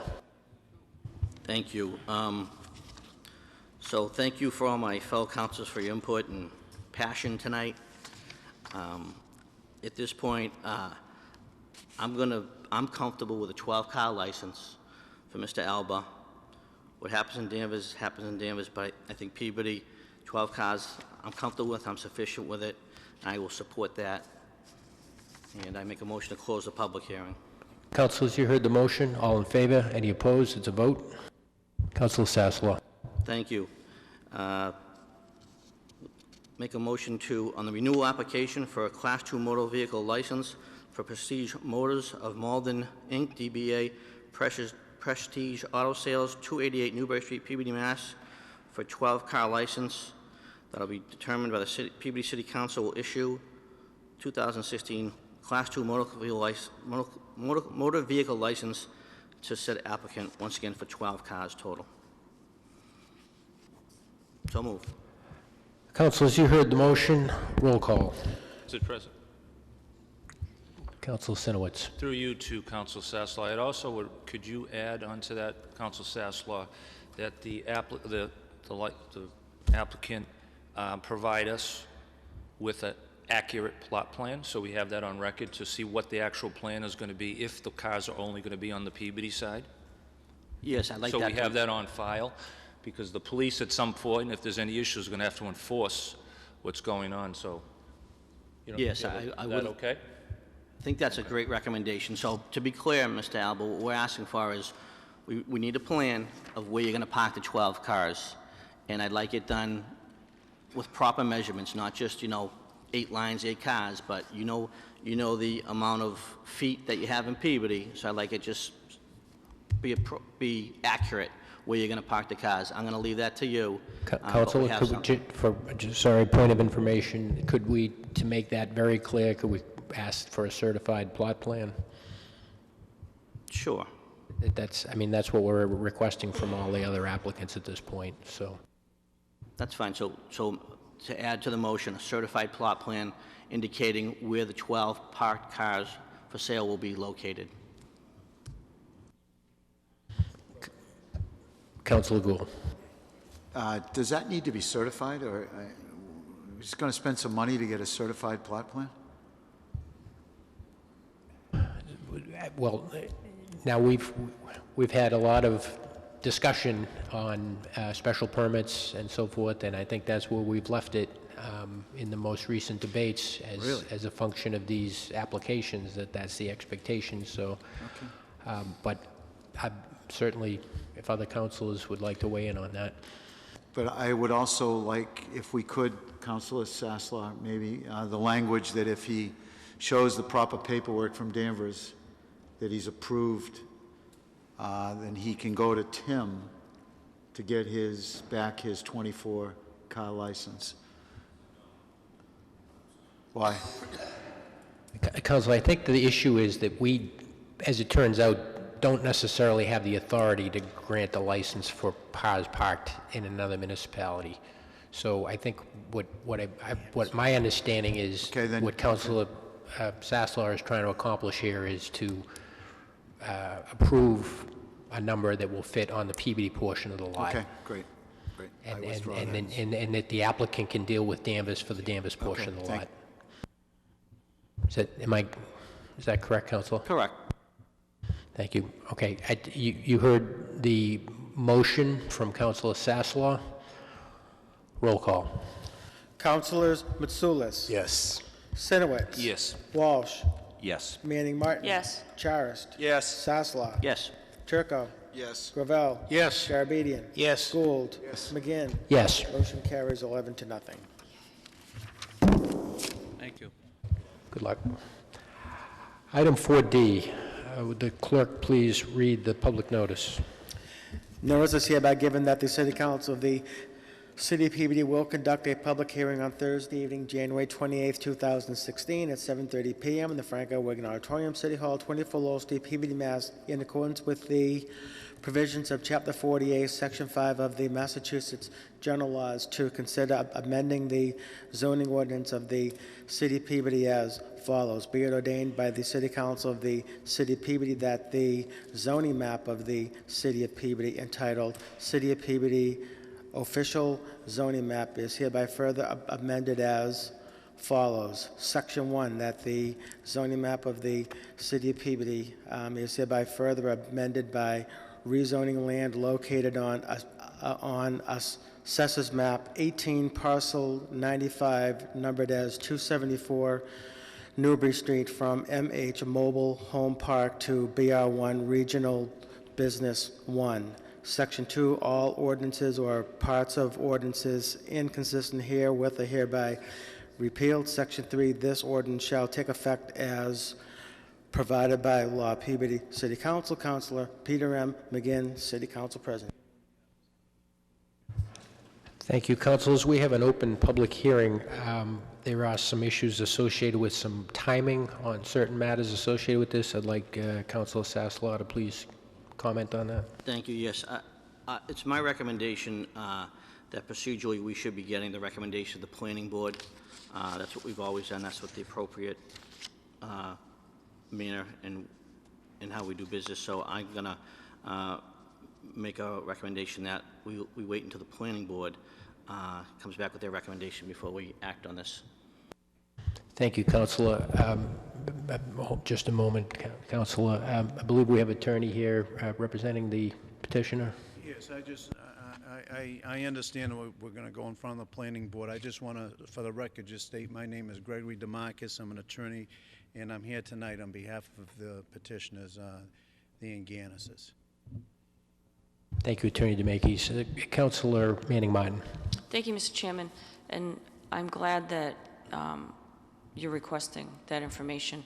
I was a little frightened. We went from used car parking lots with a plot plan to zoning changes. I was a little frightened. So going through the planning board, getting that information is essential.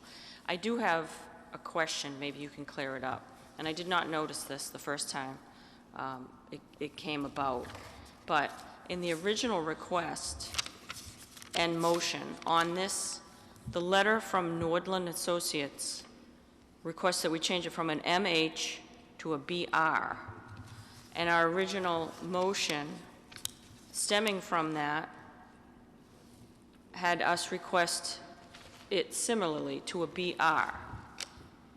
Now this language that we have in front of us that was just read by the clerk has it from a mobile home MH to a BR1. I cannot find BR1 anywhere on our legend or on our map or anywhere in zoning.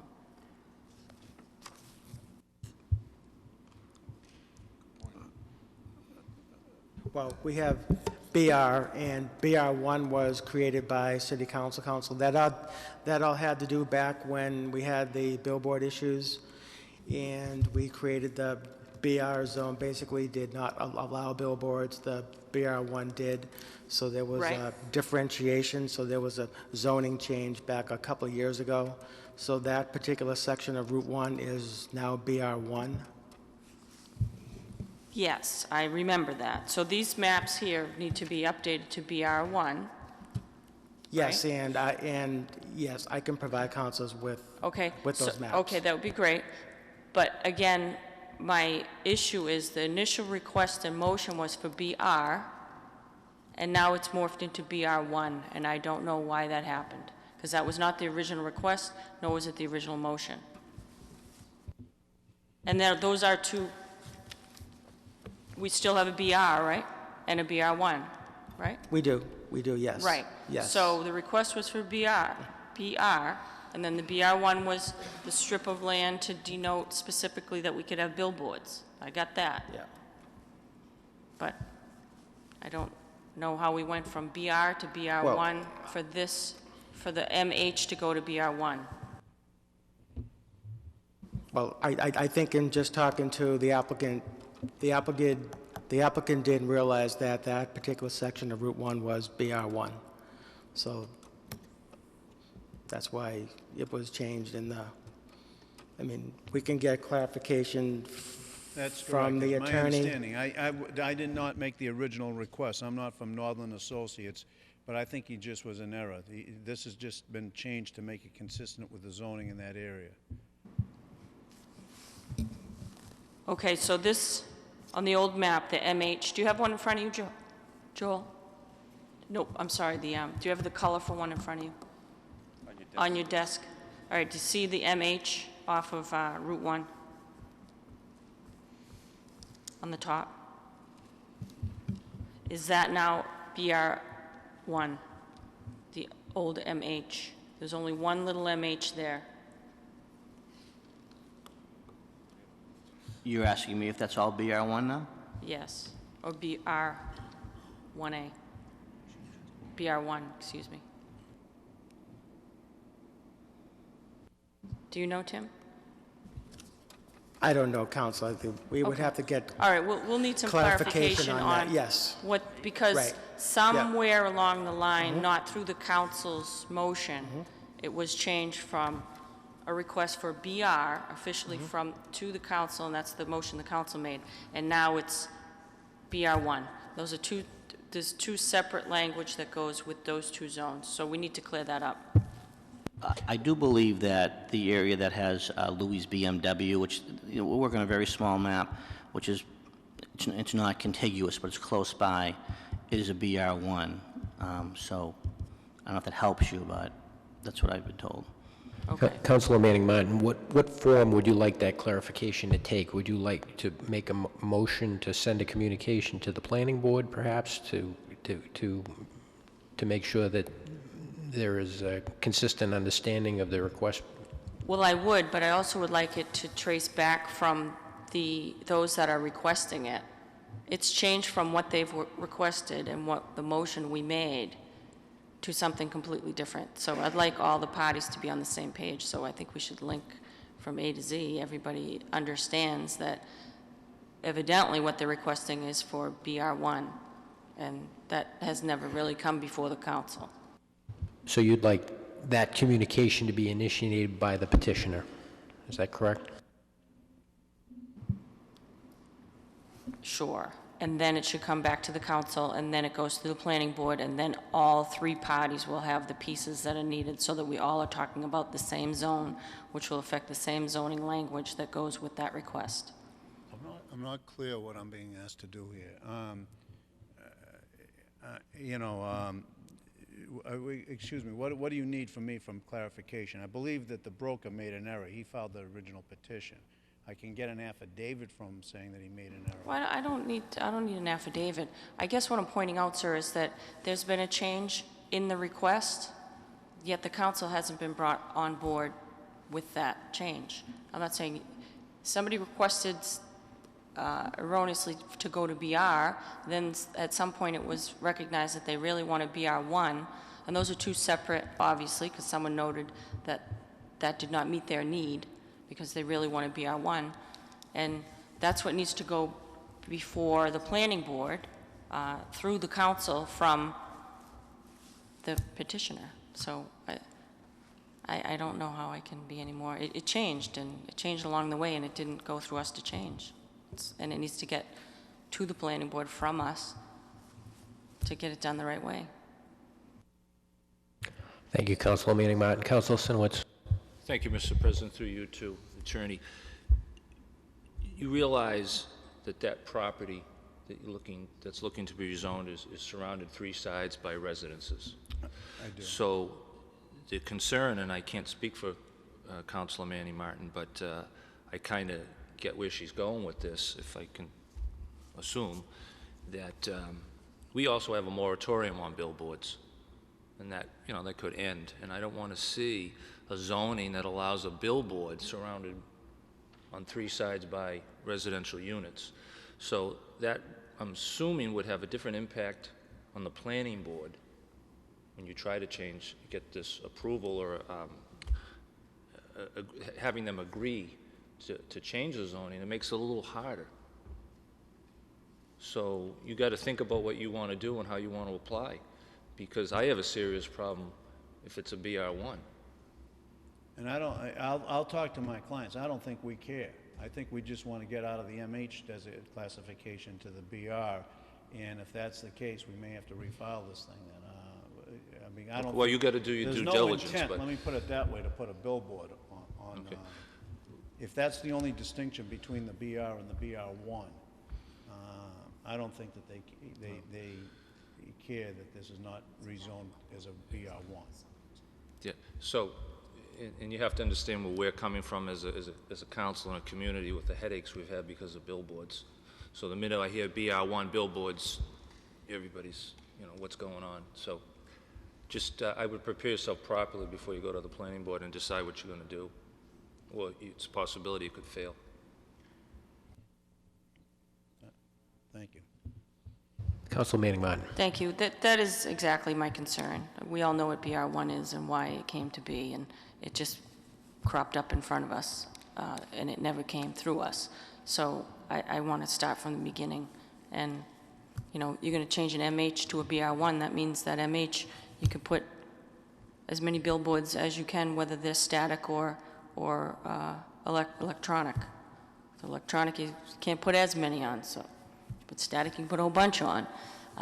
So yeah, BR1 is a red flag to us, so I really want to know what the petitioner wants and have the planning board review it and make a recommendation to us. And I would certainly hope that the planning board doesn't come back and approve a BR1. Thank you. Councilor Sasslaw. Motion to I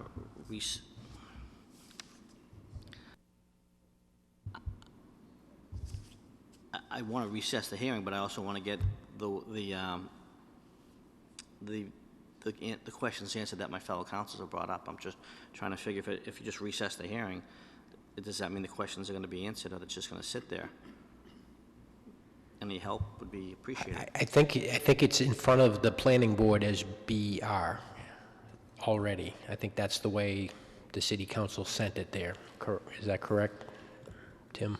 That is correct. That's fine. Then I'll make a motion. So I think the only possible change that might be necessary is if it was advertised incorrectly or if notices went out incorrectly, that be remedied, I would think, so that it comes back, so that it's dealt with at planning board and comes back consistent with how it was sent to the planning board. Does that capture your, okay. Very good. And also, I just do want to comment that the two letters in the packet from Norwin Associates, both times it just said BR. It never said BR1. So I don't think the intent was to make it BR1, but I certainly understand the concerns of my fellow councils, and it makes sense in picking up on that. So motion to recess the public hearing and waiting for the recommendation of the planning board. So move. Councilors, you heard the motion. All in favor? Any opposed? It's a vote. Thank you.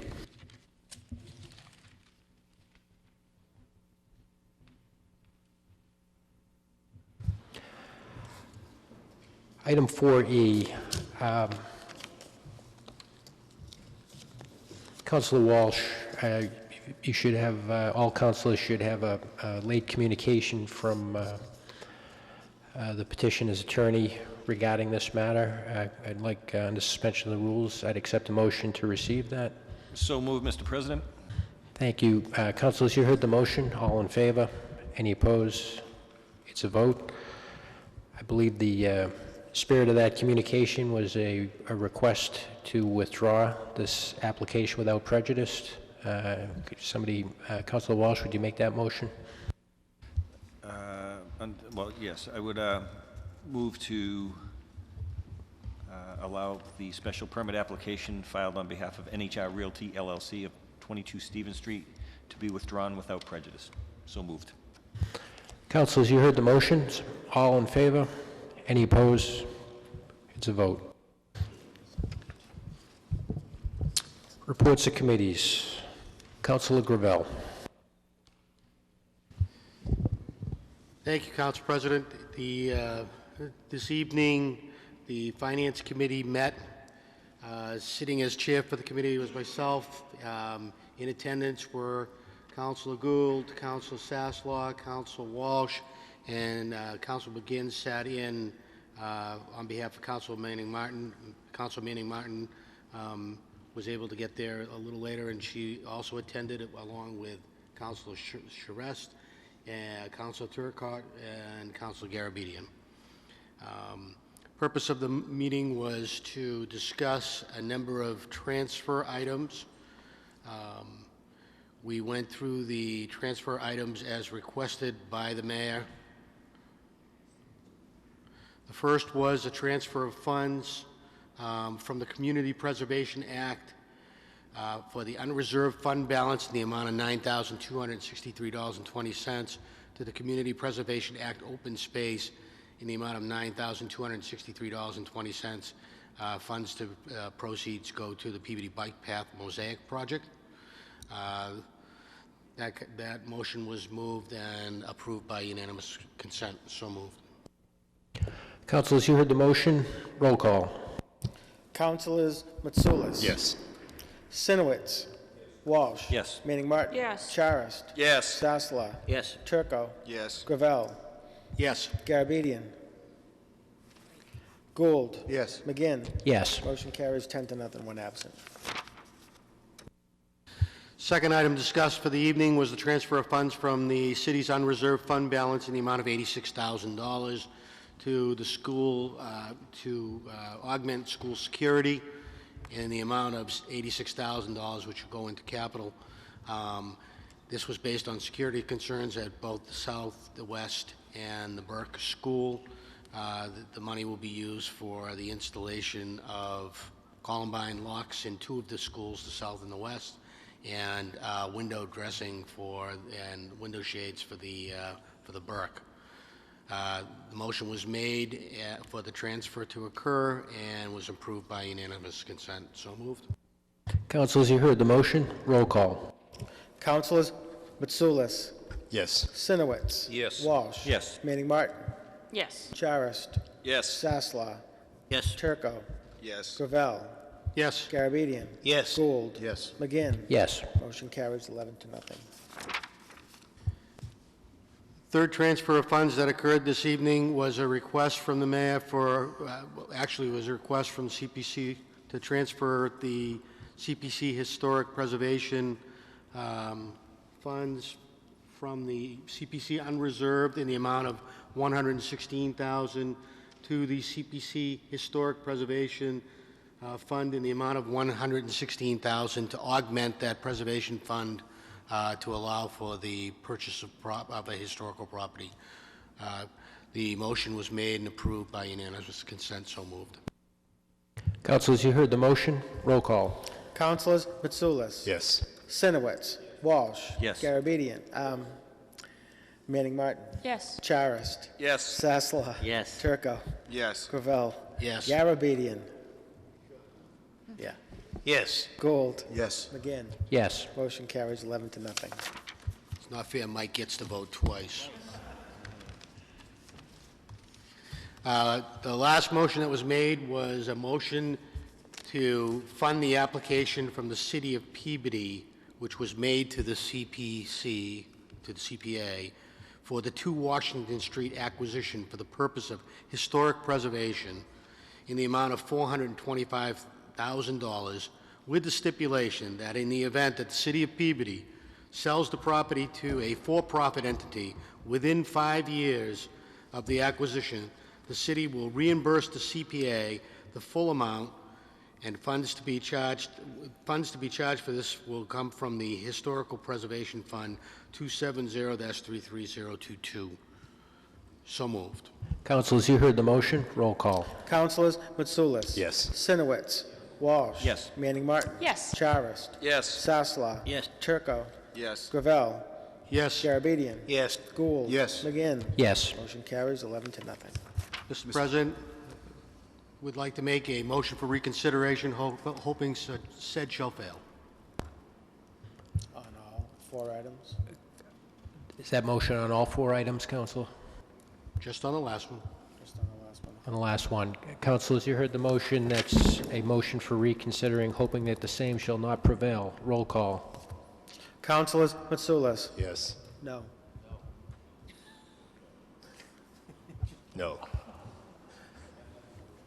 Sinowitz. Walsh. No. Manning Martin. No. Charist. No. Sasla. No. Turco. No. Gravel. No. Garabedian. No. Gould. No. McGinn. No. Motion fails 11-0.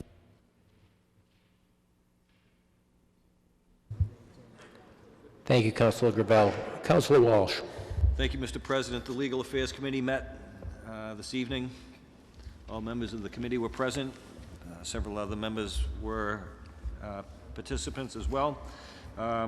We discussed the order of taking for 2 Washington Street in Peabody, and 3 motions came out of that meeting.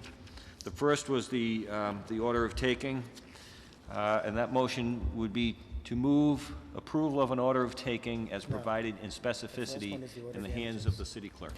The first motion is the award of damages. We need to take these in the proper sequence, Councilor. Award of damages was the first one, I believe.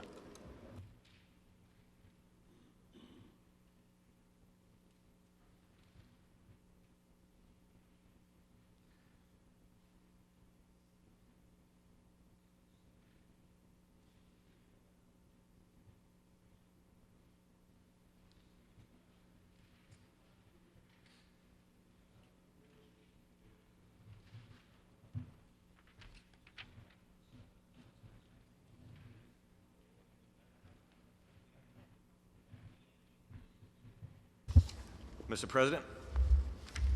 Councilor Walsh. The first motion was the award of damages, and my apologies, I didn't have that with my other papers here. And this one I must read. Ordered that the City Council of the City of Peabody hereby take such action as is necessary to acquire by eminent domain the fee in a parcel of land known and numbered 2 Washington Street, Peabody, Essex County, Massachusetts, the property, and more particularly described in a deed dated October 8, 2015, from New England Commercial Properties, LLC, a New York limited liability company, to Empire Design and Development, LLC, a Massachusetts limited liability company, being the owner of such property, in which deed is recorded with the Essex South District Registry of Deeds in Book 34436, page 385, and which parcel is also shown as Lot A on a plan entitled Subdivision, Land of Mary O'Shea, Peabody, Mass., dated April 9, 1969, and drawn by Carter and Towers Engineering Corporation, Swampscott, Massachusetts, which plan is recorded with the Essex South District Registry of Deeds in Book 5619, page 143, together with the benefit of a right-of-way 10 feet wide along the northeasterly boundary of Lot B, as shown in the aforementioned plan, said right-of-way to be used for access only, and to accomplish the foregoing, execute the order of taking presented to us this day by council, and further awarded $425,000 as damages for such taking to the owner of the land affected by said taking. And the City Council, January 28, 2016. So moved. Councilors, you heard the motion. Roll call. Councilors Mitsoulas. Yes. Sinowitz. Walsh. Yes. Manning Martin. Yes. Charist. Yes. Sasslaw. Yes. Turco. Yes. Gravel. Yes. Garabedian. Yes. Gould. Yes. McGinn. Yes. Motion carries 11-0. Mr. President, move for reconsideration in the hope that the same shall not prevail. Councilors, you heard the motion for reconsideration in hopes that it shall not prevail. Roll call. Councilors Mitsoulas. No. Sinowitz. Walsh. No. Manning Martin. No. Charist. No. Sasslaw. Turco. No. Gravel. No. Garabedian. No. Gould. No. McGinn. No. Motion fails 11-0. Okay, Mr. President, the second motion was the order of taking. And on this one, I don't believe I need to read the entire language. You do not. It just needs to be specific that it is as in the possession of the clerk. Yes, the order of taking, move and approve an order of taking as provided in specificity in the hands of the city clerk. So moved. Councilors, you heard the motion. Roll call. Councilors Mitsoulas. Yes. Sinowitz. Yes. Walsh. Yes. Manning Martin. Yes. Charist. Yes. Sasslaw. Yes. Turco. Yes. Gravel. Yes. Garabedian. Yes. Gould. Yes. McGinn. Yes. Motion carries 11-0. Mr. President, move for reconsideration in the hope that the same shall not prevail. Councilors, you've heard the motion. Roll call. Councilors Mitsoulas. No. Sinowitz. Walsh. No. Manning Martin. No. Charist. No. Sasslaw. No. Turco. No. Gravel. No. Garabedian. No. Gould. No. McGinn. No. Motion fails 11-0. Councilor Walsh. Thank you, Mr. President. The last motion was the vote for acquisition of land and appropriation, and again, we would move the vote for the acquisition of land and appropriation as provided in specificity in the hands of the city clerk. It's a motion to approve. Motion to approve. So moved. Councilors, you heard the motion. Roll call. Councilors Yes. Mitsoulas, Sinowitz, Walsh. Yes. Manning Martin. Yes. Charist. Yes. Sasslaw. Yes. Turco. Yes. Gravel. Yes. Garabedian. Yes. Gould. Yes. McGinn. Yes. Motion carries 11-0. Mr. President, move for reconsideration in the hope that the same shall not prevail. Councilors, you heard the motion. Roll call. Councilors Mitsoulas. No. Sinowitz. Walsh. No. Manning Martin. No. Charist. No. Sasslaw. No. Turco. No. Gravel. No. Garabedian. No. Gould. No. McGinn. No. Motion fails 11-0. Okay, you can have. Councilors, I'd ask if you could stay for a moment after the meeting. We have some papers to sign on this matter that are time sensitive. She's okay. We're gonna bring them to you. Very service oriented in the clerk's office. Can we take a 1-minute recess? 1 minute recess.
Motions, orders, and resolutions. Councilor Matsoulis. Yeah, Mr. Chairman, I have one motion. I found a letter in my packet, and it was from Peabody Mobile Home Park, and it was a complaint about Tri-City Cab Company speeding through their property, and where there was a no left turn sign, they took a right. And that complaint was dated December 21st. And since then, I've taken over the chairmanship of the taxi and limousine service. And Dave Gravel made a motion, Councilor Gravel did, made a motion on January 14th referring this issue to my committee. And I spoke with David and asked him more or less, we kind of agreed with, the complaint has been addressed by the cab company. And rather than take action on this, David and I kind of agreed we'll leave this in committee, and if we get another complaint, we'll call the cab company before us. So I want to make a motion to receive the letter, number one. Did we receive it already? Oh, we already received it, okay. I'll make a motion to just refer this to committee, let it sit there, and as I said, if we get another complaint, we'll act on it. Fine. Councilors, you heard the motion. All in favor? Any opposed? It's a vote. That's it. Thank you, Councilor Matsoulis. Councilor Sinowitz. Thank you, Mr. President. Number one, move to receive item, under suspension of rules, move to receive item 8J and set up a public hearing, all papers being in order. Councilors, you heard the motion. All in favor? Any opposed? It's a vote. Thank you, Mr. President. Move to receive item, I lost it. The transfer, Tim, moves to receive under suspension rules, item 8F. Councilors, you heard the motion. All in favor? Any opposed? It's a vote. This is, yep. Yeah, through you to the, that's a transfer, Tim, but I just feel that site with the issues we have, I'd like to have the person who's going to be receiving the permit come before the council.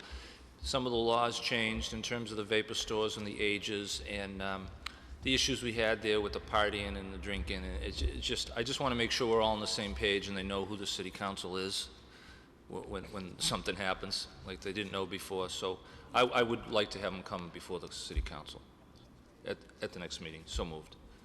Councilors, you heard the motion. It's not a hearing. You're just asking them to appear. Appear before, right, for the transfer. For the transfer. Councilor, you heard the motion? All in favor? Any opposed? It's a vote. Thank you, Mr. President. Also, I'd like to thank Mayor Betancourt for initiating a skating rink at Ross Park. Also thanking Jen Davis from the Rec Department, the Fire Department, the DPW, all work together. And it's a great addition to the families for recreational use, so kudos to them. It's awesome. And I'd be remiss if I didn't. There's a great article in Salem News. I don't know if any of you councilors saw it, but it has to do with the shenanigans up at our vocational school. Councilor, if I might We, just as a point of information,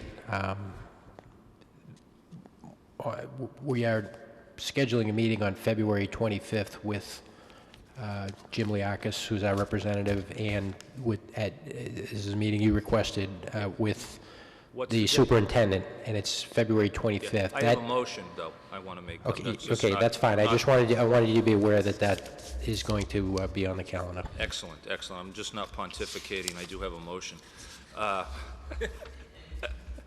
So, I just can't say, I'm so outraged of what's going on over there with the no oversight. Now they're hiring lawyers to go after this guy. Now they're hiring a company to do internal audits of the whole finance system. Well, same time, they refuse to give us a copy of their budget for 2 straight years. Can you believe that? 2 straight years. They wouldn't give it to the school committee. They wouldn't give it to the city council.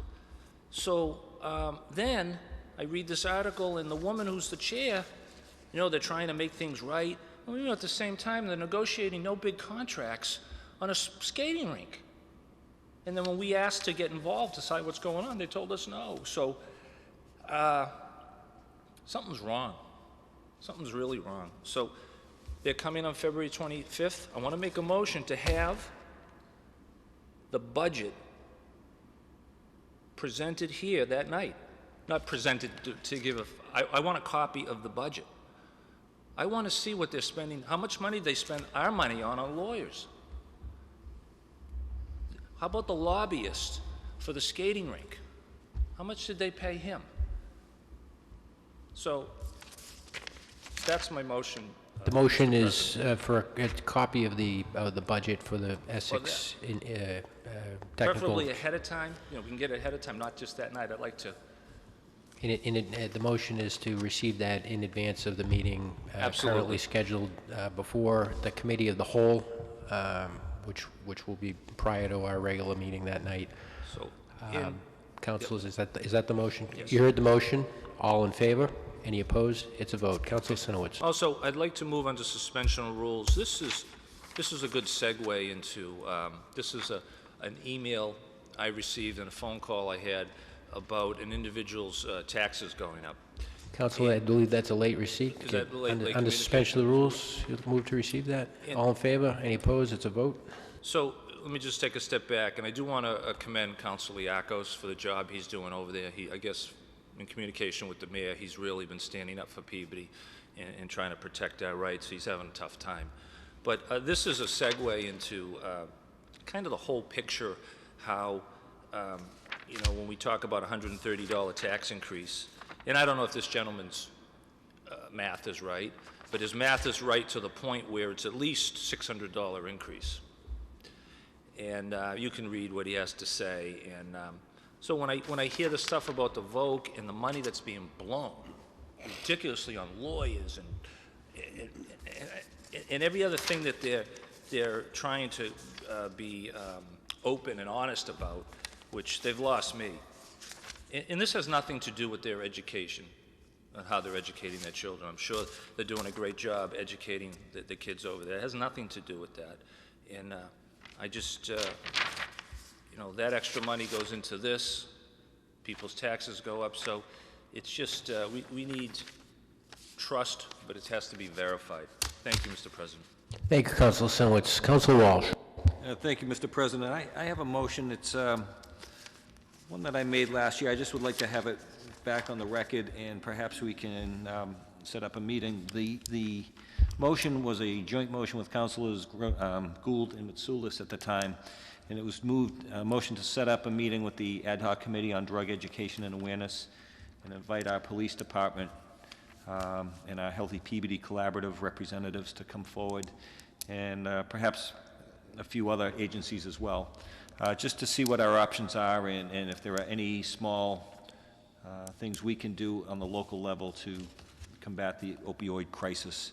So I would respectfully ask that, Councilor Sasslaw, if you could set up that meeting, I'd appreciate it. So moved. Councilors, you heard the motion. All in favor? Any opposed? It's a vote. Councilor Walsh. That's it, Mr. President. Thank you. Thank you, Councilor.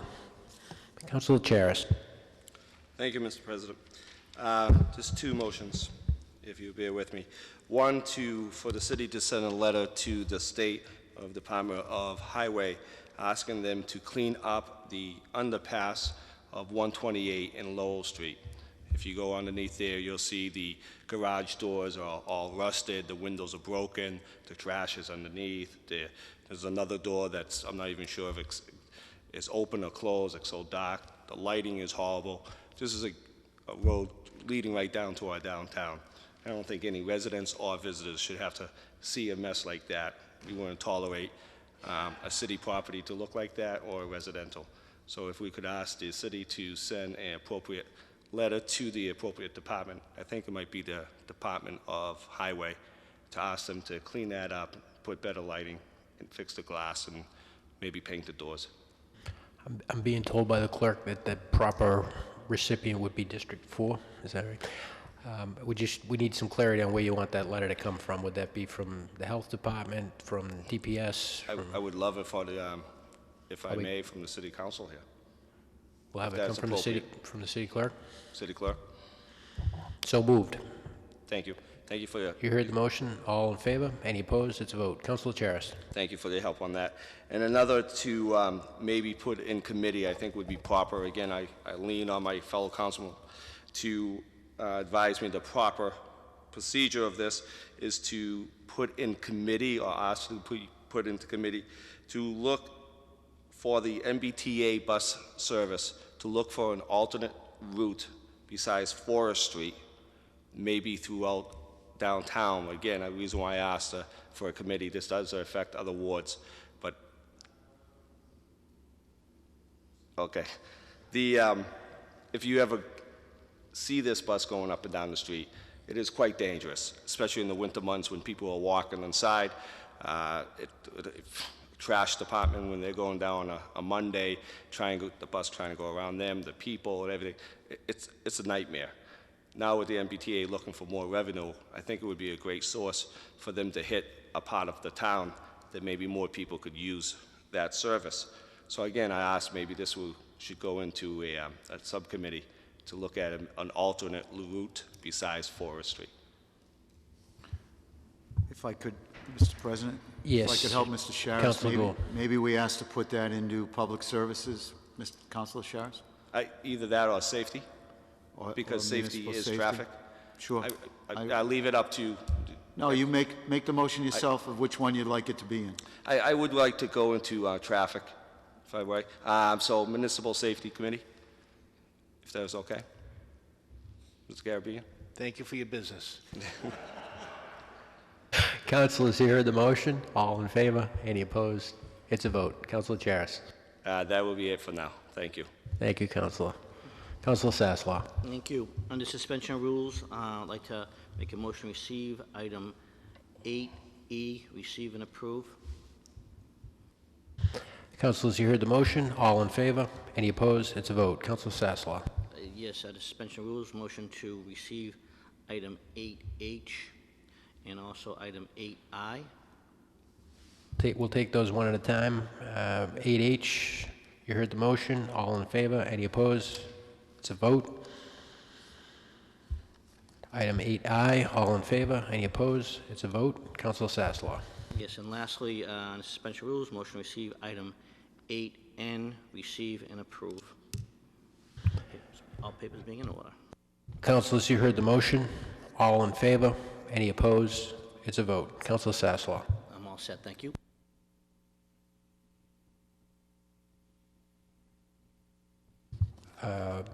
Councilor, on 8E, was that a receive and approve as well?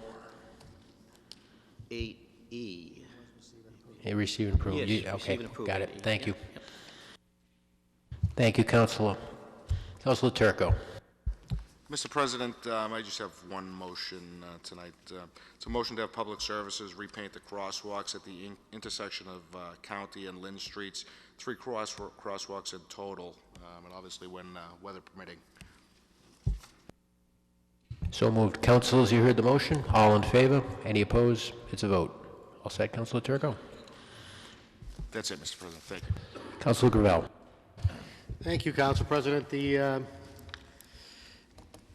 having the occasion to walk downtown quite a bit, if you walk down Main Street and you head from Washington to Foster, you get the opportunity and sometimes the misfortune of crossing over Little's Lane where not a single car can see you as you're coming, and it's like a game of dodgeball. I've watched this now for years. We had at one point in time considered changing the direction of the one-way.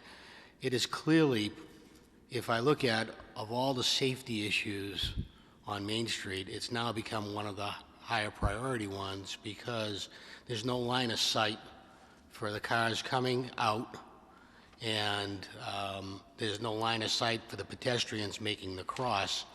If you don't think about it and you just are walking, talking to somebody, you could find yourself in a lot of danger. So I'd like to make a motion to refer to the Committee on Municipal Safety consideration of the Little Lane one-way issue again, to see if there's something we can do to fix that.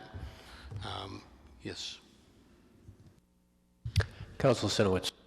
I couldn't agree with you more, through Councilor Gravel, and I believe the reason that wasn't changed was the previous property owner didn't want it to change, so that property owner has since sold.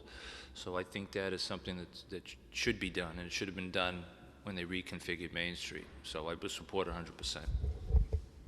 Thank you, Council. Councilors, you heard the motion. All in favor? Any opposed? It's a vote. Councilor Gravel. I'd also, we made, and several of us here made the motion several times for the stop line to be put where it belongs, where the officer who's crossing people on the road actually stands. We have Brownie down there crossing people, but we have no stop line, which was supposed to be put in there, so that people who merge to the left of the center lane for the straight through and the left-hand turn don't pick off the officer. So I'd like to ask one more time if we could please have the stop line put in the proper location across from the parking lot so that it gives the right line of sight for the officer who's standing in the road. And I believe Karen Sawyer is quite familiar with this. So moved. Councilors, you heard the motion. All in favor? Any opposed? It's a vote. And I just have one more simple item, which is a point of clarification for anyone who's watching, as well as anyone who's received a notice from the Health Department regarding their grass clippings at Radden Road. I've dealt with many issues while I've been on this council, but I've never gotten more calls than the grass clippings call. And apparently a notice went out from the Board of Health basically saying that the residents who border upon Radden Road have no right to dump their grass clippings over their fences. I think what they didn't provide clarification on was the fact that most of those residents own that land behind that fence up to 10 to 15 feet.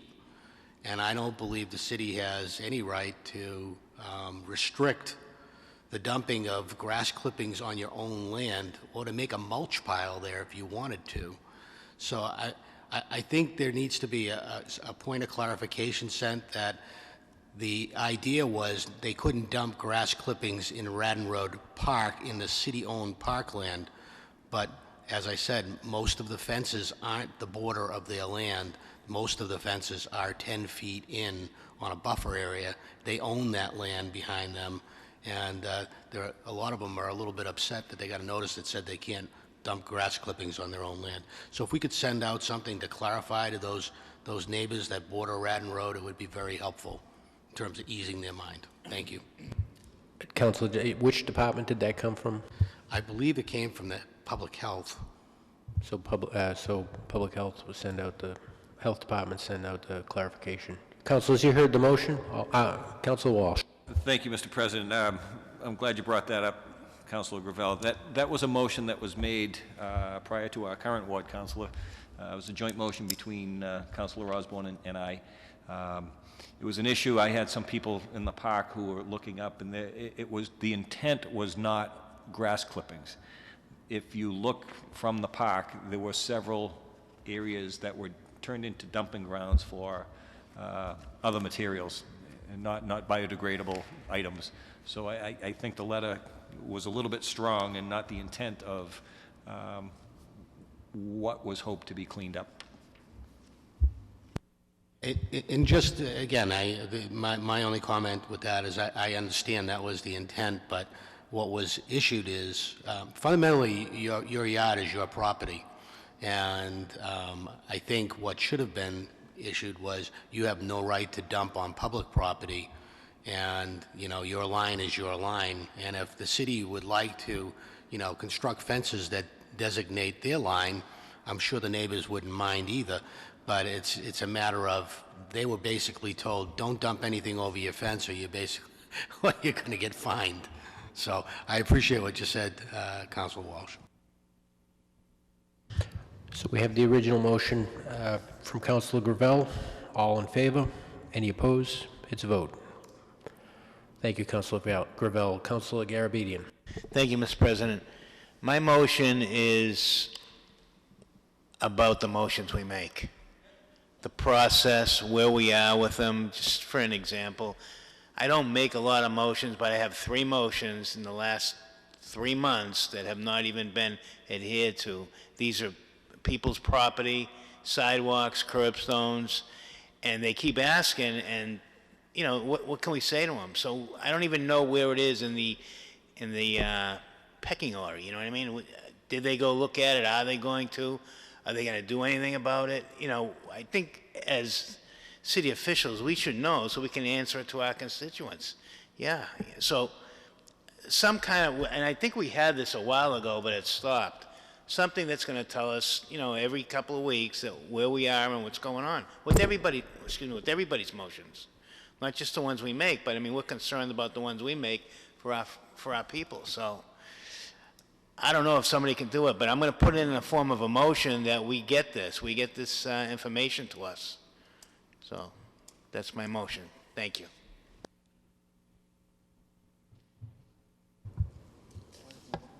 Councilor, just so that we're clear on what you're looking for, are you looking for some kind of a status document, or because there are some departments that are providing lists of completed motions? Yeah, I think we need, I need a status of where we're at and the motions that I made, and nothing's happened yet, and this months have gone by. Councilor Gravel said he had to make several motions and still not done yet in downtown Peabody. So, yeah, I think, at least I know I'd want the information. I don't know about everybody else, but, we've got to answer to the people, and I can't answer. Thank you. Councilor Gould. Thank you, Mr. President. I have a co-motion with Councilor Matsoulis. I'm sorry, Councilor Gould. I thought you had something on that motion from Councilor Garabedian. Councilor Gravel. I think that's a good idea. A status report would be great. If you had the motion number, who made it, what the current status is, open, closed, in committee, resolved. Just at least that way you know where you stand in the order of things. Plus, it's a way to keep it fresh in everybody's head. So I think it's a good idea.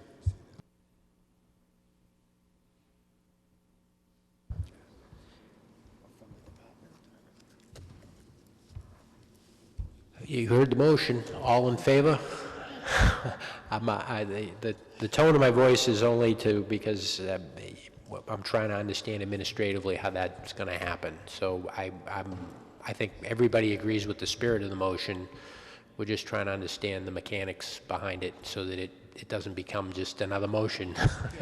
Well, I would think that it's going to have to get sifted through to the department heads of the where it's going to be falling on, Pretty simple, like a business. We have it every day in our business. Like he says, we have safety things that go through our building, and the inspectors come, they inspect it. Did we fix it? We have 30 days to fix it. Then they send us a thing. It's still open. It's not fixed. So we need something like that that's going to tell us where we are in these motions. Okay, and they'll figure it out, Tim. You heard the motion? All in favor? Any opposed? It's a vote. Councilor Garabedian. That's it. Thank you, Mr. President. Thank you, Councilor Garabedian. Councilor Gould. Thank you, Mr. President. I'd like to make a co-motion with Councilor Mitsoulas to have the crosswalk repaired on the corner of Walnut and Wallace Street at the car lot corner, Tim. The car lot side of the corner. So there's 4 corners. It's across from the tax, as opposed to the tax side or the travel leather side or the barber shop side. So it's the car lot side. So moved. Councilors, you heard the motion. All in favor? Any opposed? It's a vote. Councilor Gould. Sorry, Mr. President. It's all broken up. It needs to be repaired and repainted. Thank you. I'd also like to wish good luck to the 5 candidates that are running in next Tuesday's state rep race. Best of luck to the folks at home and to my fellow councilors here. So moved. You heard the reminder from Councilor Gould that we have an election next week. And get out and vote, Get out and vote.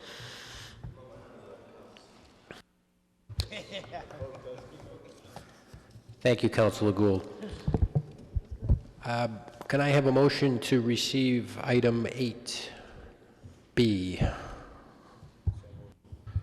All in favor? Any opposed? It's a vote. We have I need a motion to receive and approve item 8C. So moved. You heard the motion from Councilor Walsh. All in favor? Any opposed? It's a vote. Item 8D. This is, we're going to give this one to Councilor Garabedian, which is a list of completed motions. Yes. Could I have Councilor Garabedian please receive this? Move to receive. Thank you. You heard the motion. All in favor? Any opposed? It's a vote. Councilor Garabedian, item 8G, communication from Jen Davis on completed motions. Move to receive, and thank you. Thank you, Councilor. You heard the motion from Councilor Mitsoulas. All in favor? I'm sorry, from Councilor Garabedian. All in favor? Any opposed? It's a vote. Item 8K, Councilor Walsh. Motion to receive? You heard the motion. All in favor? Any opposed? It's a vote. Item 8L, Councilor Gould, this belongs in your committee. Set up a hearing in Industrial Community Development, please. Councilor, you heard the motion to receive and refer to the Industrial and Community Development Committee. All in favor? Any opposed? It's a vote. Item 8. Nope. Councilor Gould? Nope, I was going to help you with 9A. Item 8M, Councilor Walsh. Motion to receive, Mr. President. Yes, and that was to refer to the reports of committee, legal affairs. So moved. You heard the motion. All in favor? Any opposed? It's a vote. Item 9A, Councilor Gould. Thank you. Approval of taxi limousine driver's license, Michael Bloomberg, all papers being in order. Councilors, you heard the motion. All in favor? Any opposed? It's a vote. Item 9B, Councilor Gould. Approval of Class 2 motor vehicle licenses renewal for 2016. All papers being in order. JP Auto and Equipment Sales, LLC.